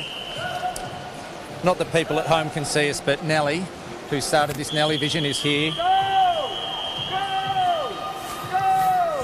And also behind the socials as well. We love connecting with you guys and seeing what moments you love here at our events from online, or if you're here as well in the stadium at one of the days at MSAC.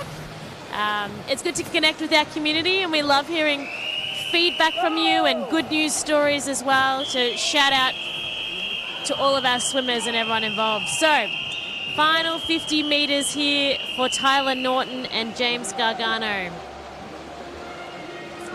And they have picked up the speed, a little bit more whitewash around the limbs just there. Tyler a little bit more with the arms, and James a little bit more with the legs.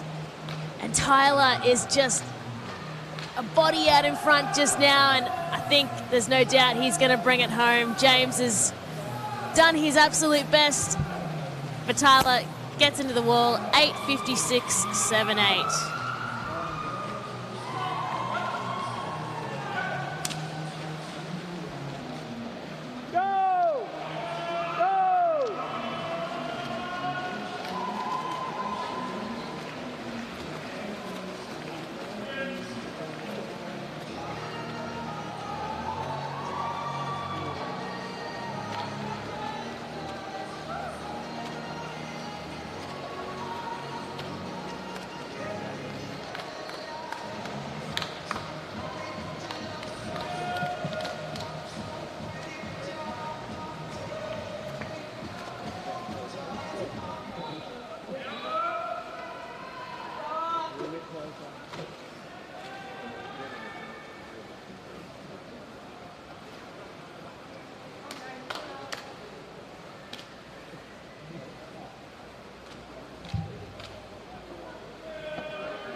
All right, so heat 7 of 9 here for our 800s. And so just a reminder to everyone at home, this is a timed final, this event here, event 23 with all our heats in it. And so they'll be awarded placings depending on age groups, but they won't be up on our Meet mobile app or online until after the event finishes. But yeah, so it's really good to see everyone really performing and taking so much time off their entry or qualifying times here, which is really good. And so just looking at the pool at the moment, we've got Callum Rosetto in lane 0, who's out the front leading there too. So he's from D5 Swimming Club at 15 years old. And then just going through the lanes, just highlighting everyone. In lane 1, we've got Mackenzie Hunter, who's 16 from MLC. Also from MLC and 16 years old is in lane 2, Alana Torrance. In 3 is Greta Seville from Halbury Aquatic, who's also 16 there. In lane 4, we've got Natasha Coleman, who's 15 from Surrey Park. In 5, Catherine Boyle, 15 from Melbourne Swimming Club. Also from Melbourne Swimming Club, who's 16, we've got in lane 6, Alexander Cartel. In 7, Tharusha Herrera, who's 15 from Halbury. In 8, Brianna Burgess, who's 17 from Surrey Park. And in lane 9, we've got Archer Lark, who's 15 from the Melbourne Vic Centre. And so still at this stage is Callum Rosetto, and then also in lane 6, Alexander Cartel, who are leading the way here at the moment.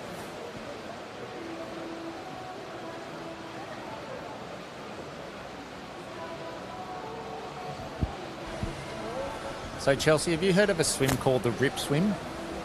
I have. You have? We had, maybe it was the founder. The name's escaping me, but... Grant? Grant, Yeah, yes. yeah.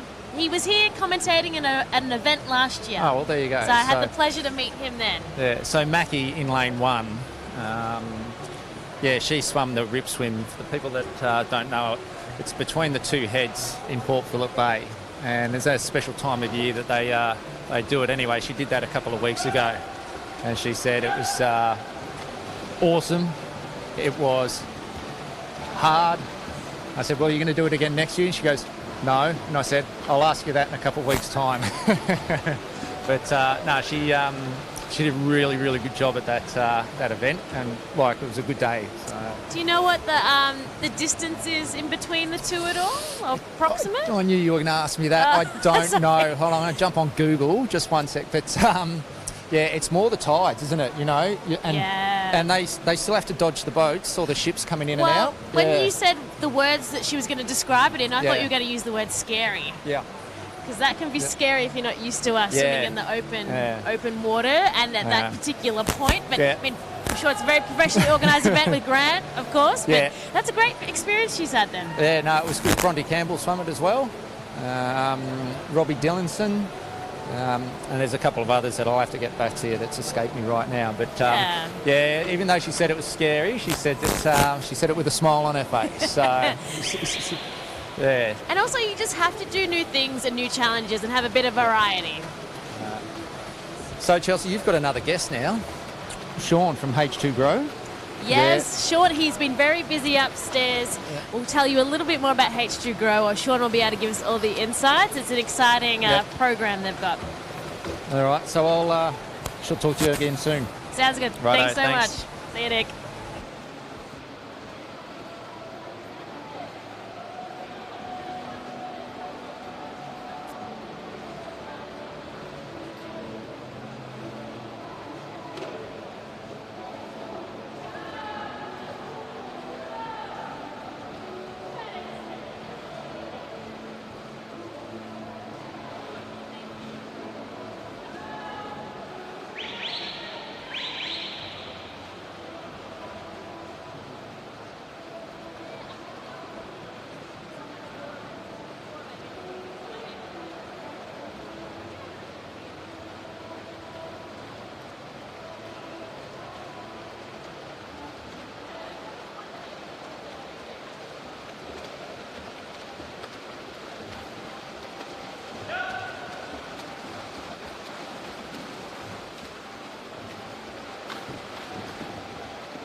I'm here with Sean from H2 Grow at MSAC, who's been really busy today chatting to a lot of swimmers and parents, and has finally made his way down the pool deck to have a bit of a chat with our live stream. Do you want to tell us a little bit about H2 Grow and how it all began and how you got involved? Thanks, Chelsea. Yeah, we have been busy this morning, which was a good sign.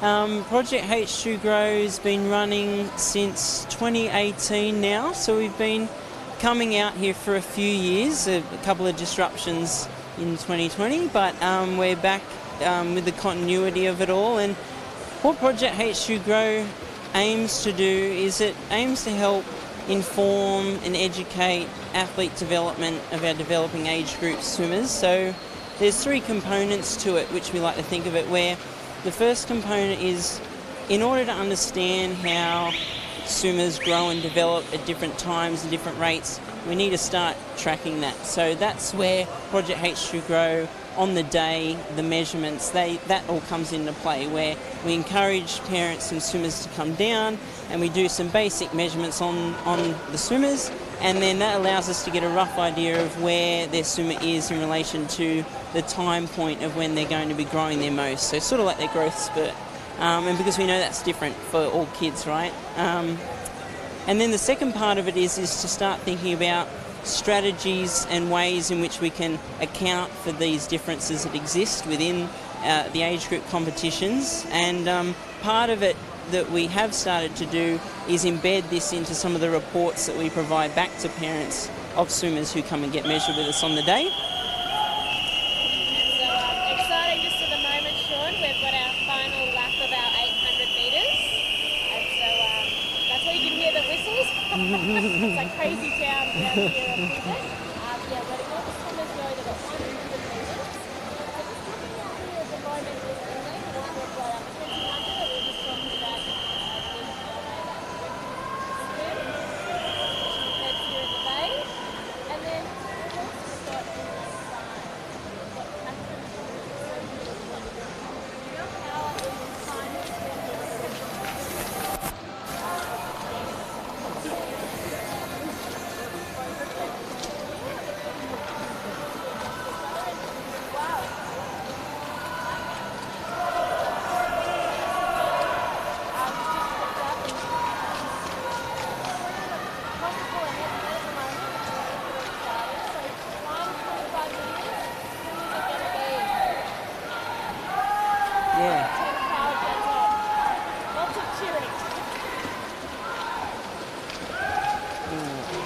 Greta came through at the end there.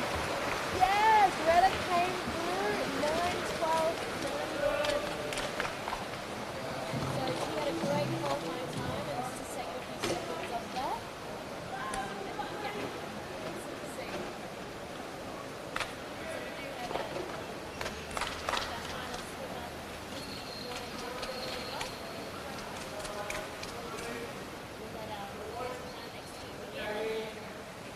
We'd love to hear the continuation of your next stage.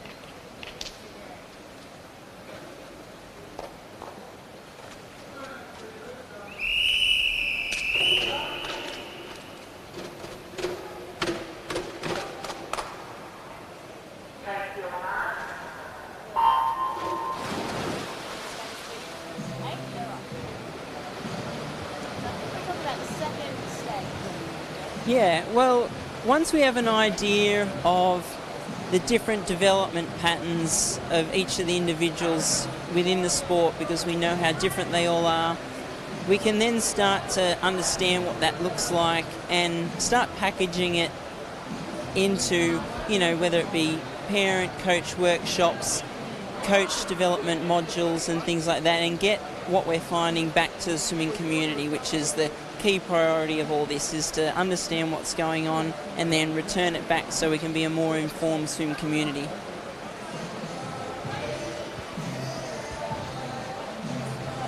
That's great. And how has today been? Today's been good. It's day one. It was a little bit of a late start, but we've been pretty busy. I mean, it only takes 3 minutes to come and get the measurements done. You know, in order to calculate how far away, you know, a boy or a girl is from what we call their peak height velocity in terms of when they're going to be growing their fastest, we only need their height, their weight and their sitting height, and we put that into an algorithm which allows us to estimate that. So some common questions that we'll get from parents is, you know, when does this typically happen for my child? And for girls, it's normally around 12 years of age, but we know it can be earlier or later.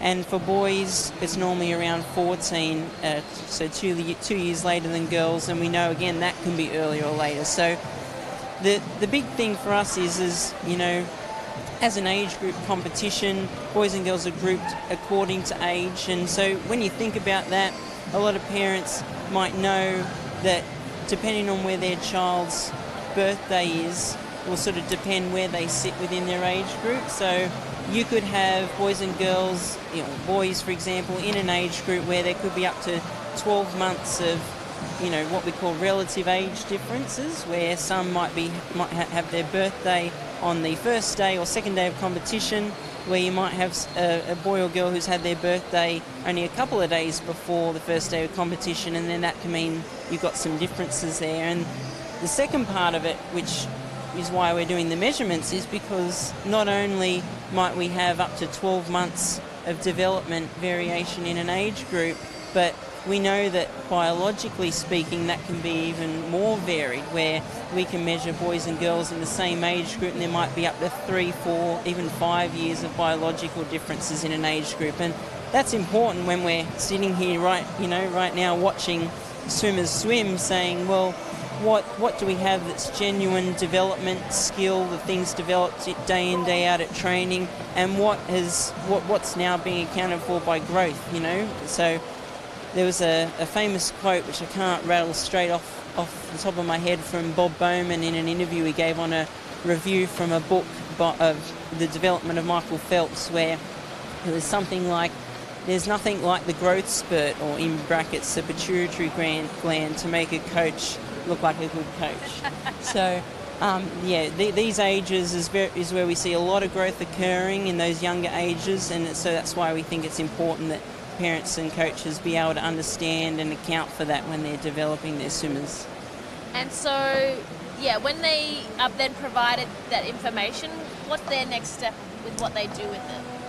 Yeah, so after they come and get their measurements done, what we do is we generate the reports, as I mentioned, and that they're normally sent out within 2 to 3 weeks of the competition, just because there's a lot of things to analyse and interpret, and then once they get sent out, the idea is then that we try to get a repeat measurement on their child at least every summer long course season. So we operate primarily in summer, and the goal is to get at least 2 measurements on each swimmer, one at the start of the long course season and one at the end, because we want to allow some time to pass to see that growth may or may not have occurred. Yeah. And so if people are interested and they're hearing about this maybe for the first time, or maybe they had come to a session and forgotten about it, and they're like, oh, yes, I remember H2Grow. How do they access H2Grow to get that first measurement or that second measurement? So Swimming Victoria have put a link on the event page on their website, and so you can find the link to our introduction video, which also includes the link or info to our website. Otherwise, you can Google Project H2Grow and the Swimming Australia web page will come up, and you can find more information about us and how to contact us there. Great. And then finally, why do you love being involved in this project so much? Oh, well, I was a swimmer myself, so I swam all the way up until the Rio 2016 trials and loved the sport and wanted to give back. And I'm an exercise physiologist myself, going to uni concurrently while training, and it just so happened that the time point came when I wanted to further my studies and knowledge, and Swimming Australia were interested at the time in finding out more about athlete development, and it just fit. That's awesome. I love that. It works with your background, your passion, and also it's helping a lot of athletes and young swimmers out there. We hope so. Yeah. Well, stick around for the end of this race if you like, Sean, and we'll see what happens. Because what events did you swim in? I was a breaststroker and not much else. So that's exactly what Nick said. Yeah. Well, we raced each other. So. Okay. Oh, sorry. Which Nick are we talking about? Nick Baker. Oh, sorry. No, not that Nick. Nick Van Dyson. Yeah, Nick Van Dyson. He'll be commentating later tonight. He's still in some races. I think he's been entering his Furbank Aquastars Club relays and things at different meets. So I'm certainly not in a condition for that anymore. I can safely say that my commentating ability on an 800 freestyle would not be very strong, so I'll leave that to you. Well, I always like to ask, from your perspective, in the swimming community, of how many hours do you think these athletes would be putting in, or what's needed for commitment for this kind of race? Oh, wow. Well, being someone who's heavily researching athlete development and growth and maturation, that's very dependent on where an athlete is in their development stage. So that's this is a good angle how of long an do we answer, have? though. Yeah. Well, we've got just over 100 metres now. They're final swimmers. But we do have another 800, which I would love to continue just chatting with that answer in the start of the next 800, and then I'll let you go finish off your project while we've got our final race coming up for our 1500. But just out in front here with all the whistles, we've got Oliver McKenzie in lane 5 from Surrey Park, who really has pushed out over the last 200 metres to have a clear lead. We've got Owen Warsham, if you can hear me over all of those whistles, who is next. And then he's up against Jack Morrow in lane 3, where they're neck and neck here at the moment. You're going to see them on your screen right now as they're heading into that turn mark. But it is Oliver McKenzie looking nice and comfortable. 25 metres to go. He's on his way home. I'm interested to see the time that he gets here. 8:33. Oh, no, 8:35.53. And that is 30 seconds off his qualifying time, which is just, it's awesome to see. And who got it? It was Jack Morrow, 8:53.35. Just under a second behind him was Owen Warsham in 6. And they're all coming into the wall just now. As we said a little earlier, these are all timed finals. The results will get posted after this final heat, Heat 9.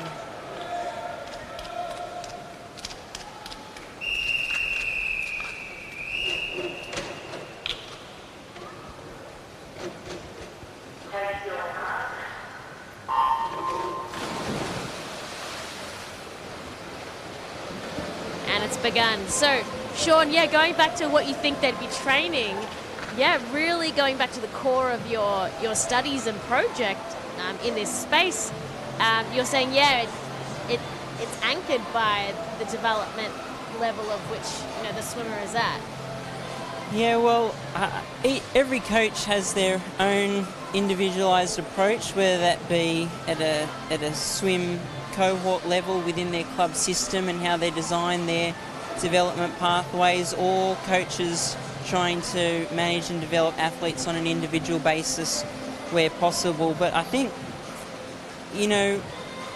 what we see is that when, as kids, as males, females are maturing right up until sort of that 16, 17, 18 years of age, once their growth starts to subside, it's very difficult to discern where improvement and performance is coming from. Where is it growth and maturation, or is it technique? Is it things that are developed day in, day out at training? And it's interesting because some of the things that we found is that there are key characteristics like technical arm propelling efficiency, for example, some biomechanical measures that aren't impacted by a child's maturation, and that tells us interesting things to say.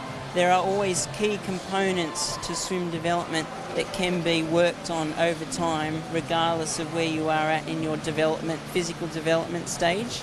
And so what that tells us is that in terms of training, if you're seeing an improvement in performance, or you're not, or worst case, you're not seeing an improvement in performance, you have to consider where you are at in terms of your growth stage, because a reaction to not improving could be, we need to train more, we need to do more of this. And if you aren't aware of where your child is in their development journey, it could be detrimental to their long-term development in the sport. So that's where we come at it from. There's lots of different pieces of the puzzle that fit into explaining how an athlete develops and what they become eventually. And growth and maturation is one piece of that puzzle, but we know it's an overarching factor because it's a continued process throughout the age group system. So, sorry for the long-winded response, but no, that's a very good, well thought out answer though. So that's great. Any other comments on how today's gone, or anything else about the project we haven't touched on just before we wrap up and head back into the race? Yeah, well, if parents and coaches are interested in having their swimmers be involved, or swimmers themselves are listening and interested in being involved, we are here during the heat sessions, obviously today, tomorrow, and then on Saturday. And then we are also here in the final session tonight and tomorrow between 4 and 6 o'clock. The measurements only take 3 minutes. We encourage boys between the age of 10 and 15 and girls between the ages of 9 and 14. I know that's not all the ages that are here at this meet, but ideally that's where we like to start measuring boys and girls from. And then obviously we invite athletes back who have been measured before in previous years, regardless of their age, because we want to see what's changed over the years. And so it's free to be involved because it's a research project, and parents will receive the information in a form of a report that we generate. And where are you located here in the MSAC building, just in, if someone's coming in? Good question. So if you enter in from, Oh, it's the beach side. The beach or the car park side. Okay, great. Yep. If you enter in from that side and you go up the stairs on the right, we're on the top landing near that walkway that overlooks the pool. Ah, beautiful. So there's a cafe up there. Yes. So, yeah. Beautiful. Awesome. Well, do go and see Sean and his team, H2 Grow, while you're here. Look up H2 Grow and check it out. It sounds really fascinating. I wish when I was, a younger athlete and I was in my growth stages that I had the opportunity because, what an insight into your own body and development, and especially if it's connected and has a purpose in your sport. Thank you very much. Thanks for having me. No worries. Thanks, Sean.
And so leading the way at the moment is lane 4. We've got Brandy Logan, who's 15 from Melbourne Swimming Club.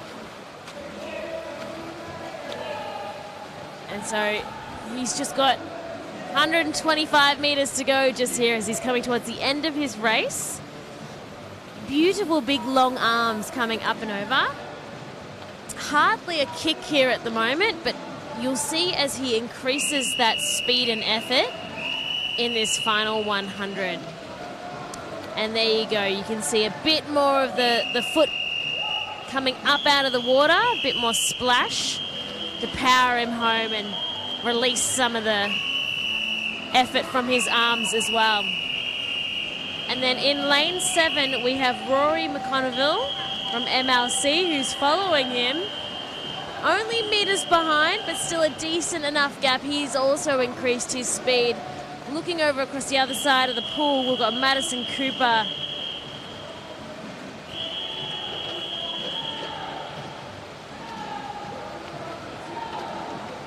And I'm looking at the wrong one. Apologies. So in lane 4, leading the way home is Tommy Lane. In 4, he has kicked up his feet. He is on his mission home. With then in 7 and in 6, you've got Jesse Phillips. And over in lane 1, you've got Campbell Wilson Moran. In 4, Tommy Lane has hit that mark. 800 metres, 8:23.67. That is a brilliant time.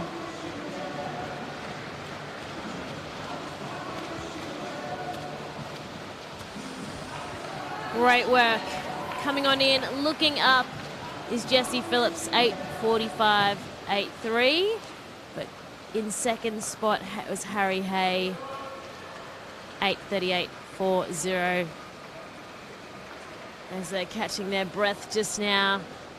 Still our final swimmers coming in towards the wall. In 2, Connor Hayes popping in. And then also we've got Cooper Lambert, who is in lane 9. And that was our final heat for our 800s timed finals. Results will be up on the mobile Meet app. Congratulations to all our swimmers. Huge efforts by all our 800s. Our athletes are quite incredible, as you would all know at home. And we then up next have our final event of our first day morning session. It is the mixed 12 to 13 1500 meter freestyle race. So stick with us if you can. 20 more minutes for this morning, or approximate around about.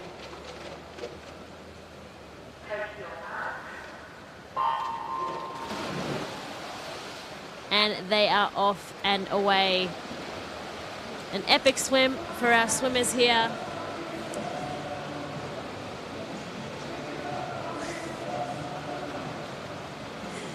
We've got good vibes down here on pool deck to finish the day off. We've got our photographers, Sports in Focus, taking some awesome photos of all of our athletes here throughout the morning. They're still here for our amazing 1500 swimmers to finish it off. Our lap counters have been integral as well to this morning too, with all of our distance races. But let's go through our swimmers. So, Neve Turton is in lane 0, 12 years of age, from Surrey Park Swimming Club. In lane 1, Mia Mifsud, 13 years old, from Essendon District. Zali Schneiders, 13 years old, from Geelong Swimming Club. We have in 3, Arika Ndeko, 12 years old, from Surrey Park. 4, Cody Sed, 13 years old, from Traralgon. In 5, Lucy Doyle from Nuttawading, 13 years old. Matthew Moran in 6, 13 years old, from Bayside Swimming Club. And in 7, we've got Leo Nolan from Loretto Aquatic at 13 years old. And in 8, we've got Emerson Hogan from Western Melbourne Propulsion, and she is 13 years of age. And so we've had a great lead out here by Cody Sed in lane 4. Good start. Arika and Deco following just there, and then Lucy Doyle in 5.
And on the screen at the moment is Cody Sed, who has had a good morning here as well.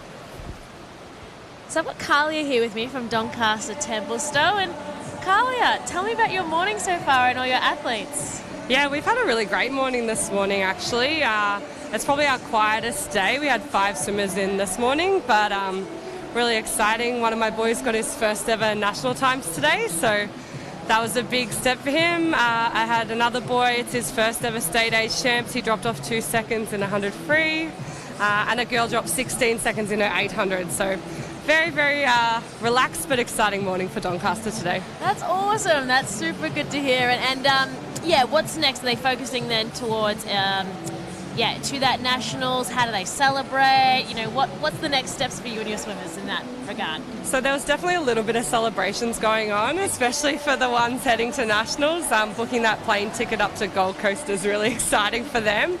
So we did have to kind of do a quick celebration though, because Tom has a final tonight, so we'll come back and refocus and see if we can drop a little bit more time off.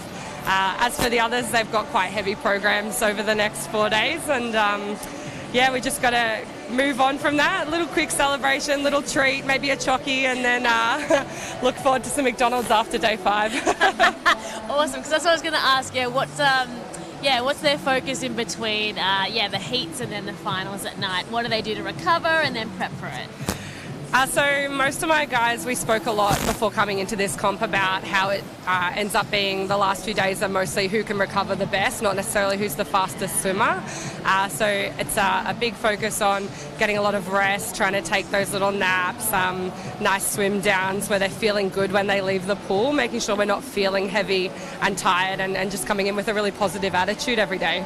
No, that sounds great. Do you have sort of like a mantra that you work with them on, or hang on?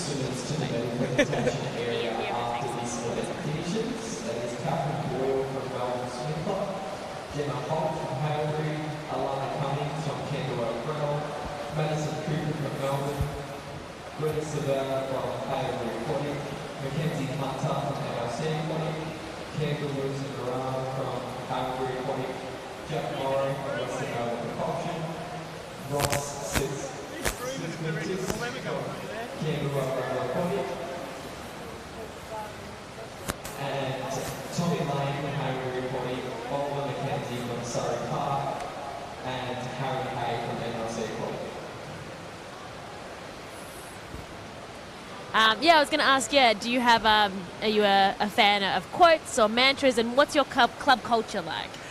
So as an athlete prior to being a coach, my personal mantra is, and it always has been since I was younger, shoot for the moon, and even if you miss, you'll land amongst the stars.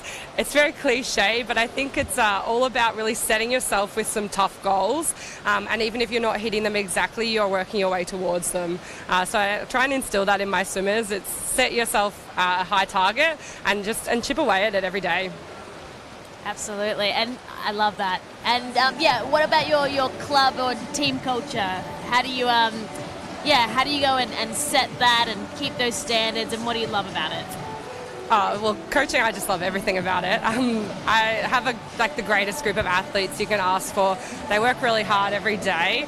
I think that's a combination of just them as people, like they come in with the right sense of attitude and work ethic.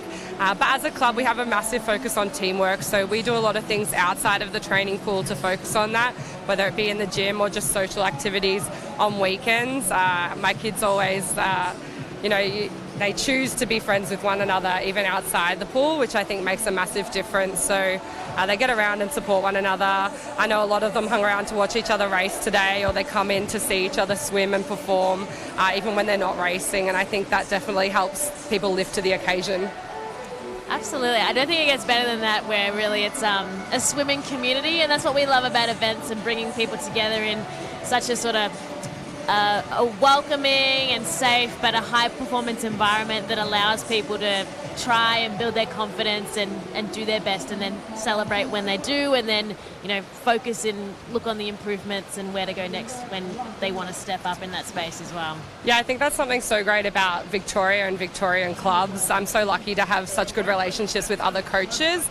We really look out for each other and help one another out. So even at a major comp like this, I've got some of my coaching friends coming along. They'll help me take rates and times, and we work together so that we can actually be involved and watch our swimmers swim rather than just being there on the times and on the numbers on the page. So that's really great. I've also been fortunate enough to develop relationships with other clubs, so we get the opportunity to train together, which helps lift my kids and lift the kids from those clubs too. I'm actually watching this 1500. We've got one of the girls who I've got a really great relationship with, Geelong. I used to swim there, one of the coaches I used to work with. So I'm keeping an eye on Zali over here. She's looking to get another national time in this event, because I've been fortunate enough to work with her occasionally as well. Yeah, she's had a busy morning in another event or two even. But yeah, what can you tell us about 1500s, or how swimmers choose what type of events, or how they build up to being a long distance swimmer? How do they aim for this? Yeah, I think it's really, it generally comes a little bit from the coaches to start. I don't think any 12, 13-year-olds initially are like, I'm going to be a 1500 swimmer. We generally see potential in the way that they're training and their work ethic, if we think they can handle that little bit more of an endurance-based training load. And then from there, it's just about getting them involved and having a crack. Swimming Victoria has done a great job in having a lot of long-distance comps open to athletes over the last couple of seasons, which has brought more people into these longer races. I think it also helps that we have had such a strong group of Olympians in these longer events as well. So these kids can see the likes of Matt Horton and things racing the long races and see the Matt comps and go, oh, like I really want to be like that. I think it's a combination. Once they have a go at it, I think generally the first comment is, that wasn't as bad as I thought. And then from that point we go, okay, cool, now next time we're going to actually work a little bit harder. So it's not a crazy training swim. Yeah, because there are 12 and 13-year-olds out there in the pool right now. Because it is such a long way in the pool, how do you help them to focus their mindset and to, be thinking of their race plan, and even just keeping track of the laps and what lap counters at the end, when they're starting off at this age, how can you help them in that space? Yeah, definitely something that I think a lot of coaches and a lot of swimmers will break it down. It can be different for each and every individual. My guys like to do it as 3 400s, and then the last one's a 300, so it feels a little bit easier, it's a little bit less. I know a lot of people will break it down into 200s throughout the race. And they've got a plan for each of those, and then they get a last 100. It's an all-out. We like to call it the last one, fast one. You'll see a lot of kids pick up and really go for it on that last lap and race to the end. All the kids and the adults, I reckon. That too, yes. Oh, well, that's great. Well, what just to finish off, to tell us a little bit about then, your career and your time as an athlete. What space and what events did you work in to then be able to bring your experience as a coach to these young swimmers? I was really lucky as an athlete. I started out as an 8-year-old, and back then you just do 50s. So I began as what you would call a sprinter, not so much a sprinter. Did my best over those, but was really, really excited when we got to do longer races. As a junior athlete, I was a 200 butterflyer, so I clearly liked the tough events. From that, my coaches saw potential in opening up some doors into more of an endurance freestyle background. So as an open swimmer, I went from an 8 and 1500 swimmer myself into open water. My last couple of years swimming for Surrey Park were mostly focused on open water. So I got to attend a few national opens doing the 5 and 10K. And then as an age grouper, just more 200 fly, 400 IM, 800 free. All the tough ones. But I think that definitely helps in my coaching. I have experienced all those tough sessions that we're asking the kids to do, and having that knowledge about just coming to a competition, how to settle the nerves and how to recover well when you have a big heavy program. So I bring that into my coaching, but I also definitely hate to be that person that's when I was young, we're always still looking to the future too, so I try not to bring it up too much. They'll get sick of me. No, Kalia, thanks for sharing. It sounds, that yourself and Doncaster Templestowe are such an all-rounded club who's giving a lot out there to their athletes, and, seeing a lot of results and everything this weekend already. It's only session 1, so no, thank you so much for the chat as part of this 1500. I'll join and focus back a little bit on the race, but all the best with the rest of the competition. Thanks so much for having me.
All right, looking back towards our race, it was great to be able to chat with Kalia as part of our 1500 and look at all the aspects of a swimmer and as a coach, and what she brings and what Doncaster Templestowe have been up to in this Vic Age Championships as well. And so we're looking back at our pool, and Cody said is leading the way still here. So he's in the middle of the pool in lane 4 with the navy cap on. He has overlapped a couple of our swimmers, and that's why you can see a couple of them on either side. And then behind him is, just next to him, is Surrey Park Arika and Durko, if I'm saying that correctly. Arika doing really well to keep up with him, only 1 lap behind. And we've really got an exciting finish. We are just under 200 meters for a lot of our swimmers just here. And for these 12, 13-year-olds, I'm just so impressed at their effort and their commitment and their pace and their athleticism at this age. It's really, really incredible to see. And so Cody said, getting the whistle just there, along with Arika.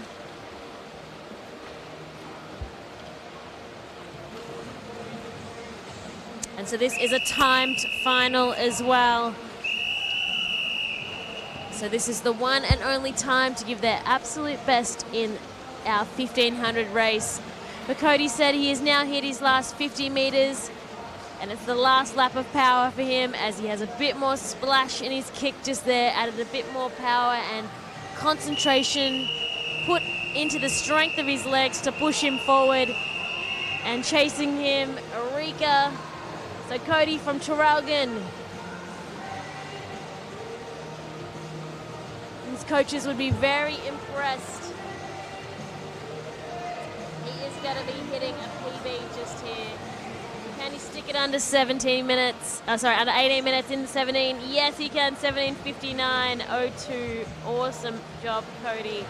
And then just behind him, Enrica, we have 18:08.39.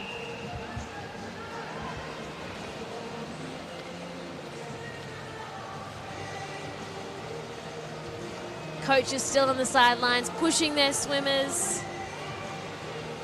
Hands in the air are waving.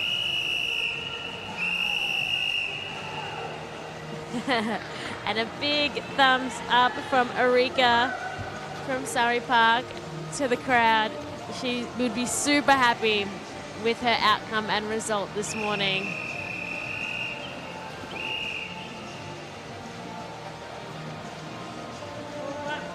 Brilliant. Coming on in, Zali Schneiders from Geelong, 18:52.47. And a couple more swimmers just at the top of our pool just here. So Mia Mifsud is in one, who is just out in front. And then from Surrey Park, we have Neve Turton coming towards that wall now.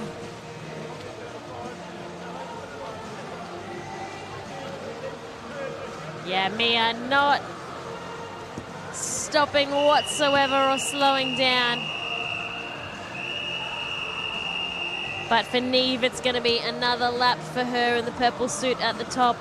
Bottom of our screen, though, where we've got focus on at the moment, we have Leo Nolan from Loretto Aquatic. Mammoth effort.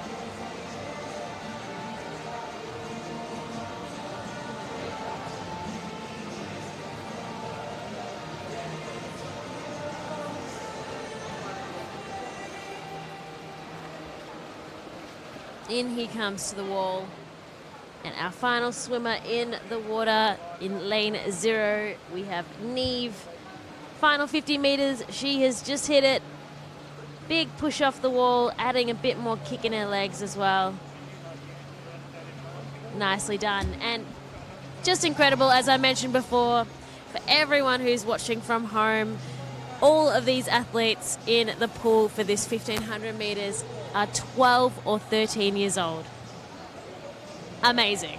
Absolutely amazing. They've pushed themselves. They've done so well. They should be very proud of themselves. Timed final, so they'll get the results after our session here this morning on the Meet Mobile. And a big thank you for all of you for joining us here this morning. This is our first session. It's day 1 of the 2023 Victorian Age Long Course Championships. We have finals tonight. It is Thursday, the 9th of March. It's been so good to have all of our guests come in here and join me in the commentary, I would say box, but it's a table actually. We are out on pool deck. We are very, very lucky. The team has been working really hard. As Nick has said, it's Nelly Telly. We appreciate you all enjoying our live stream on the Kayo Freebies. And we look forward to you for joining us from 5:30 here this afternoon. Session 1 of the 2023 Victorian Age Long Course Championships. Thank you to the swimmers, captains, team managers, and our fabulous individual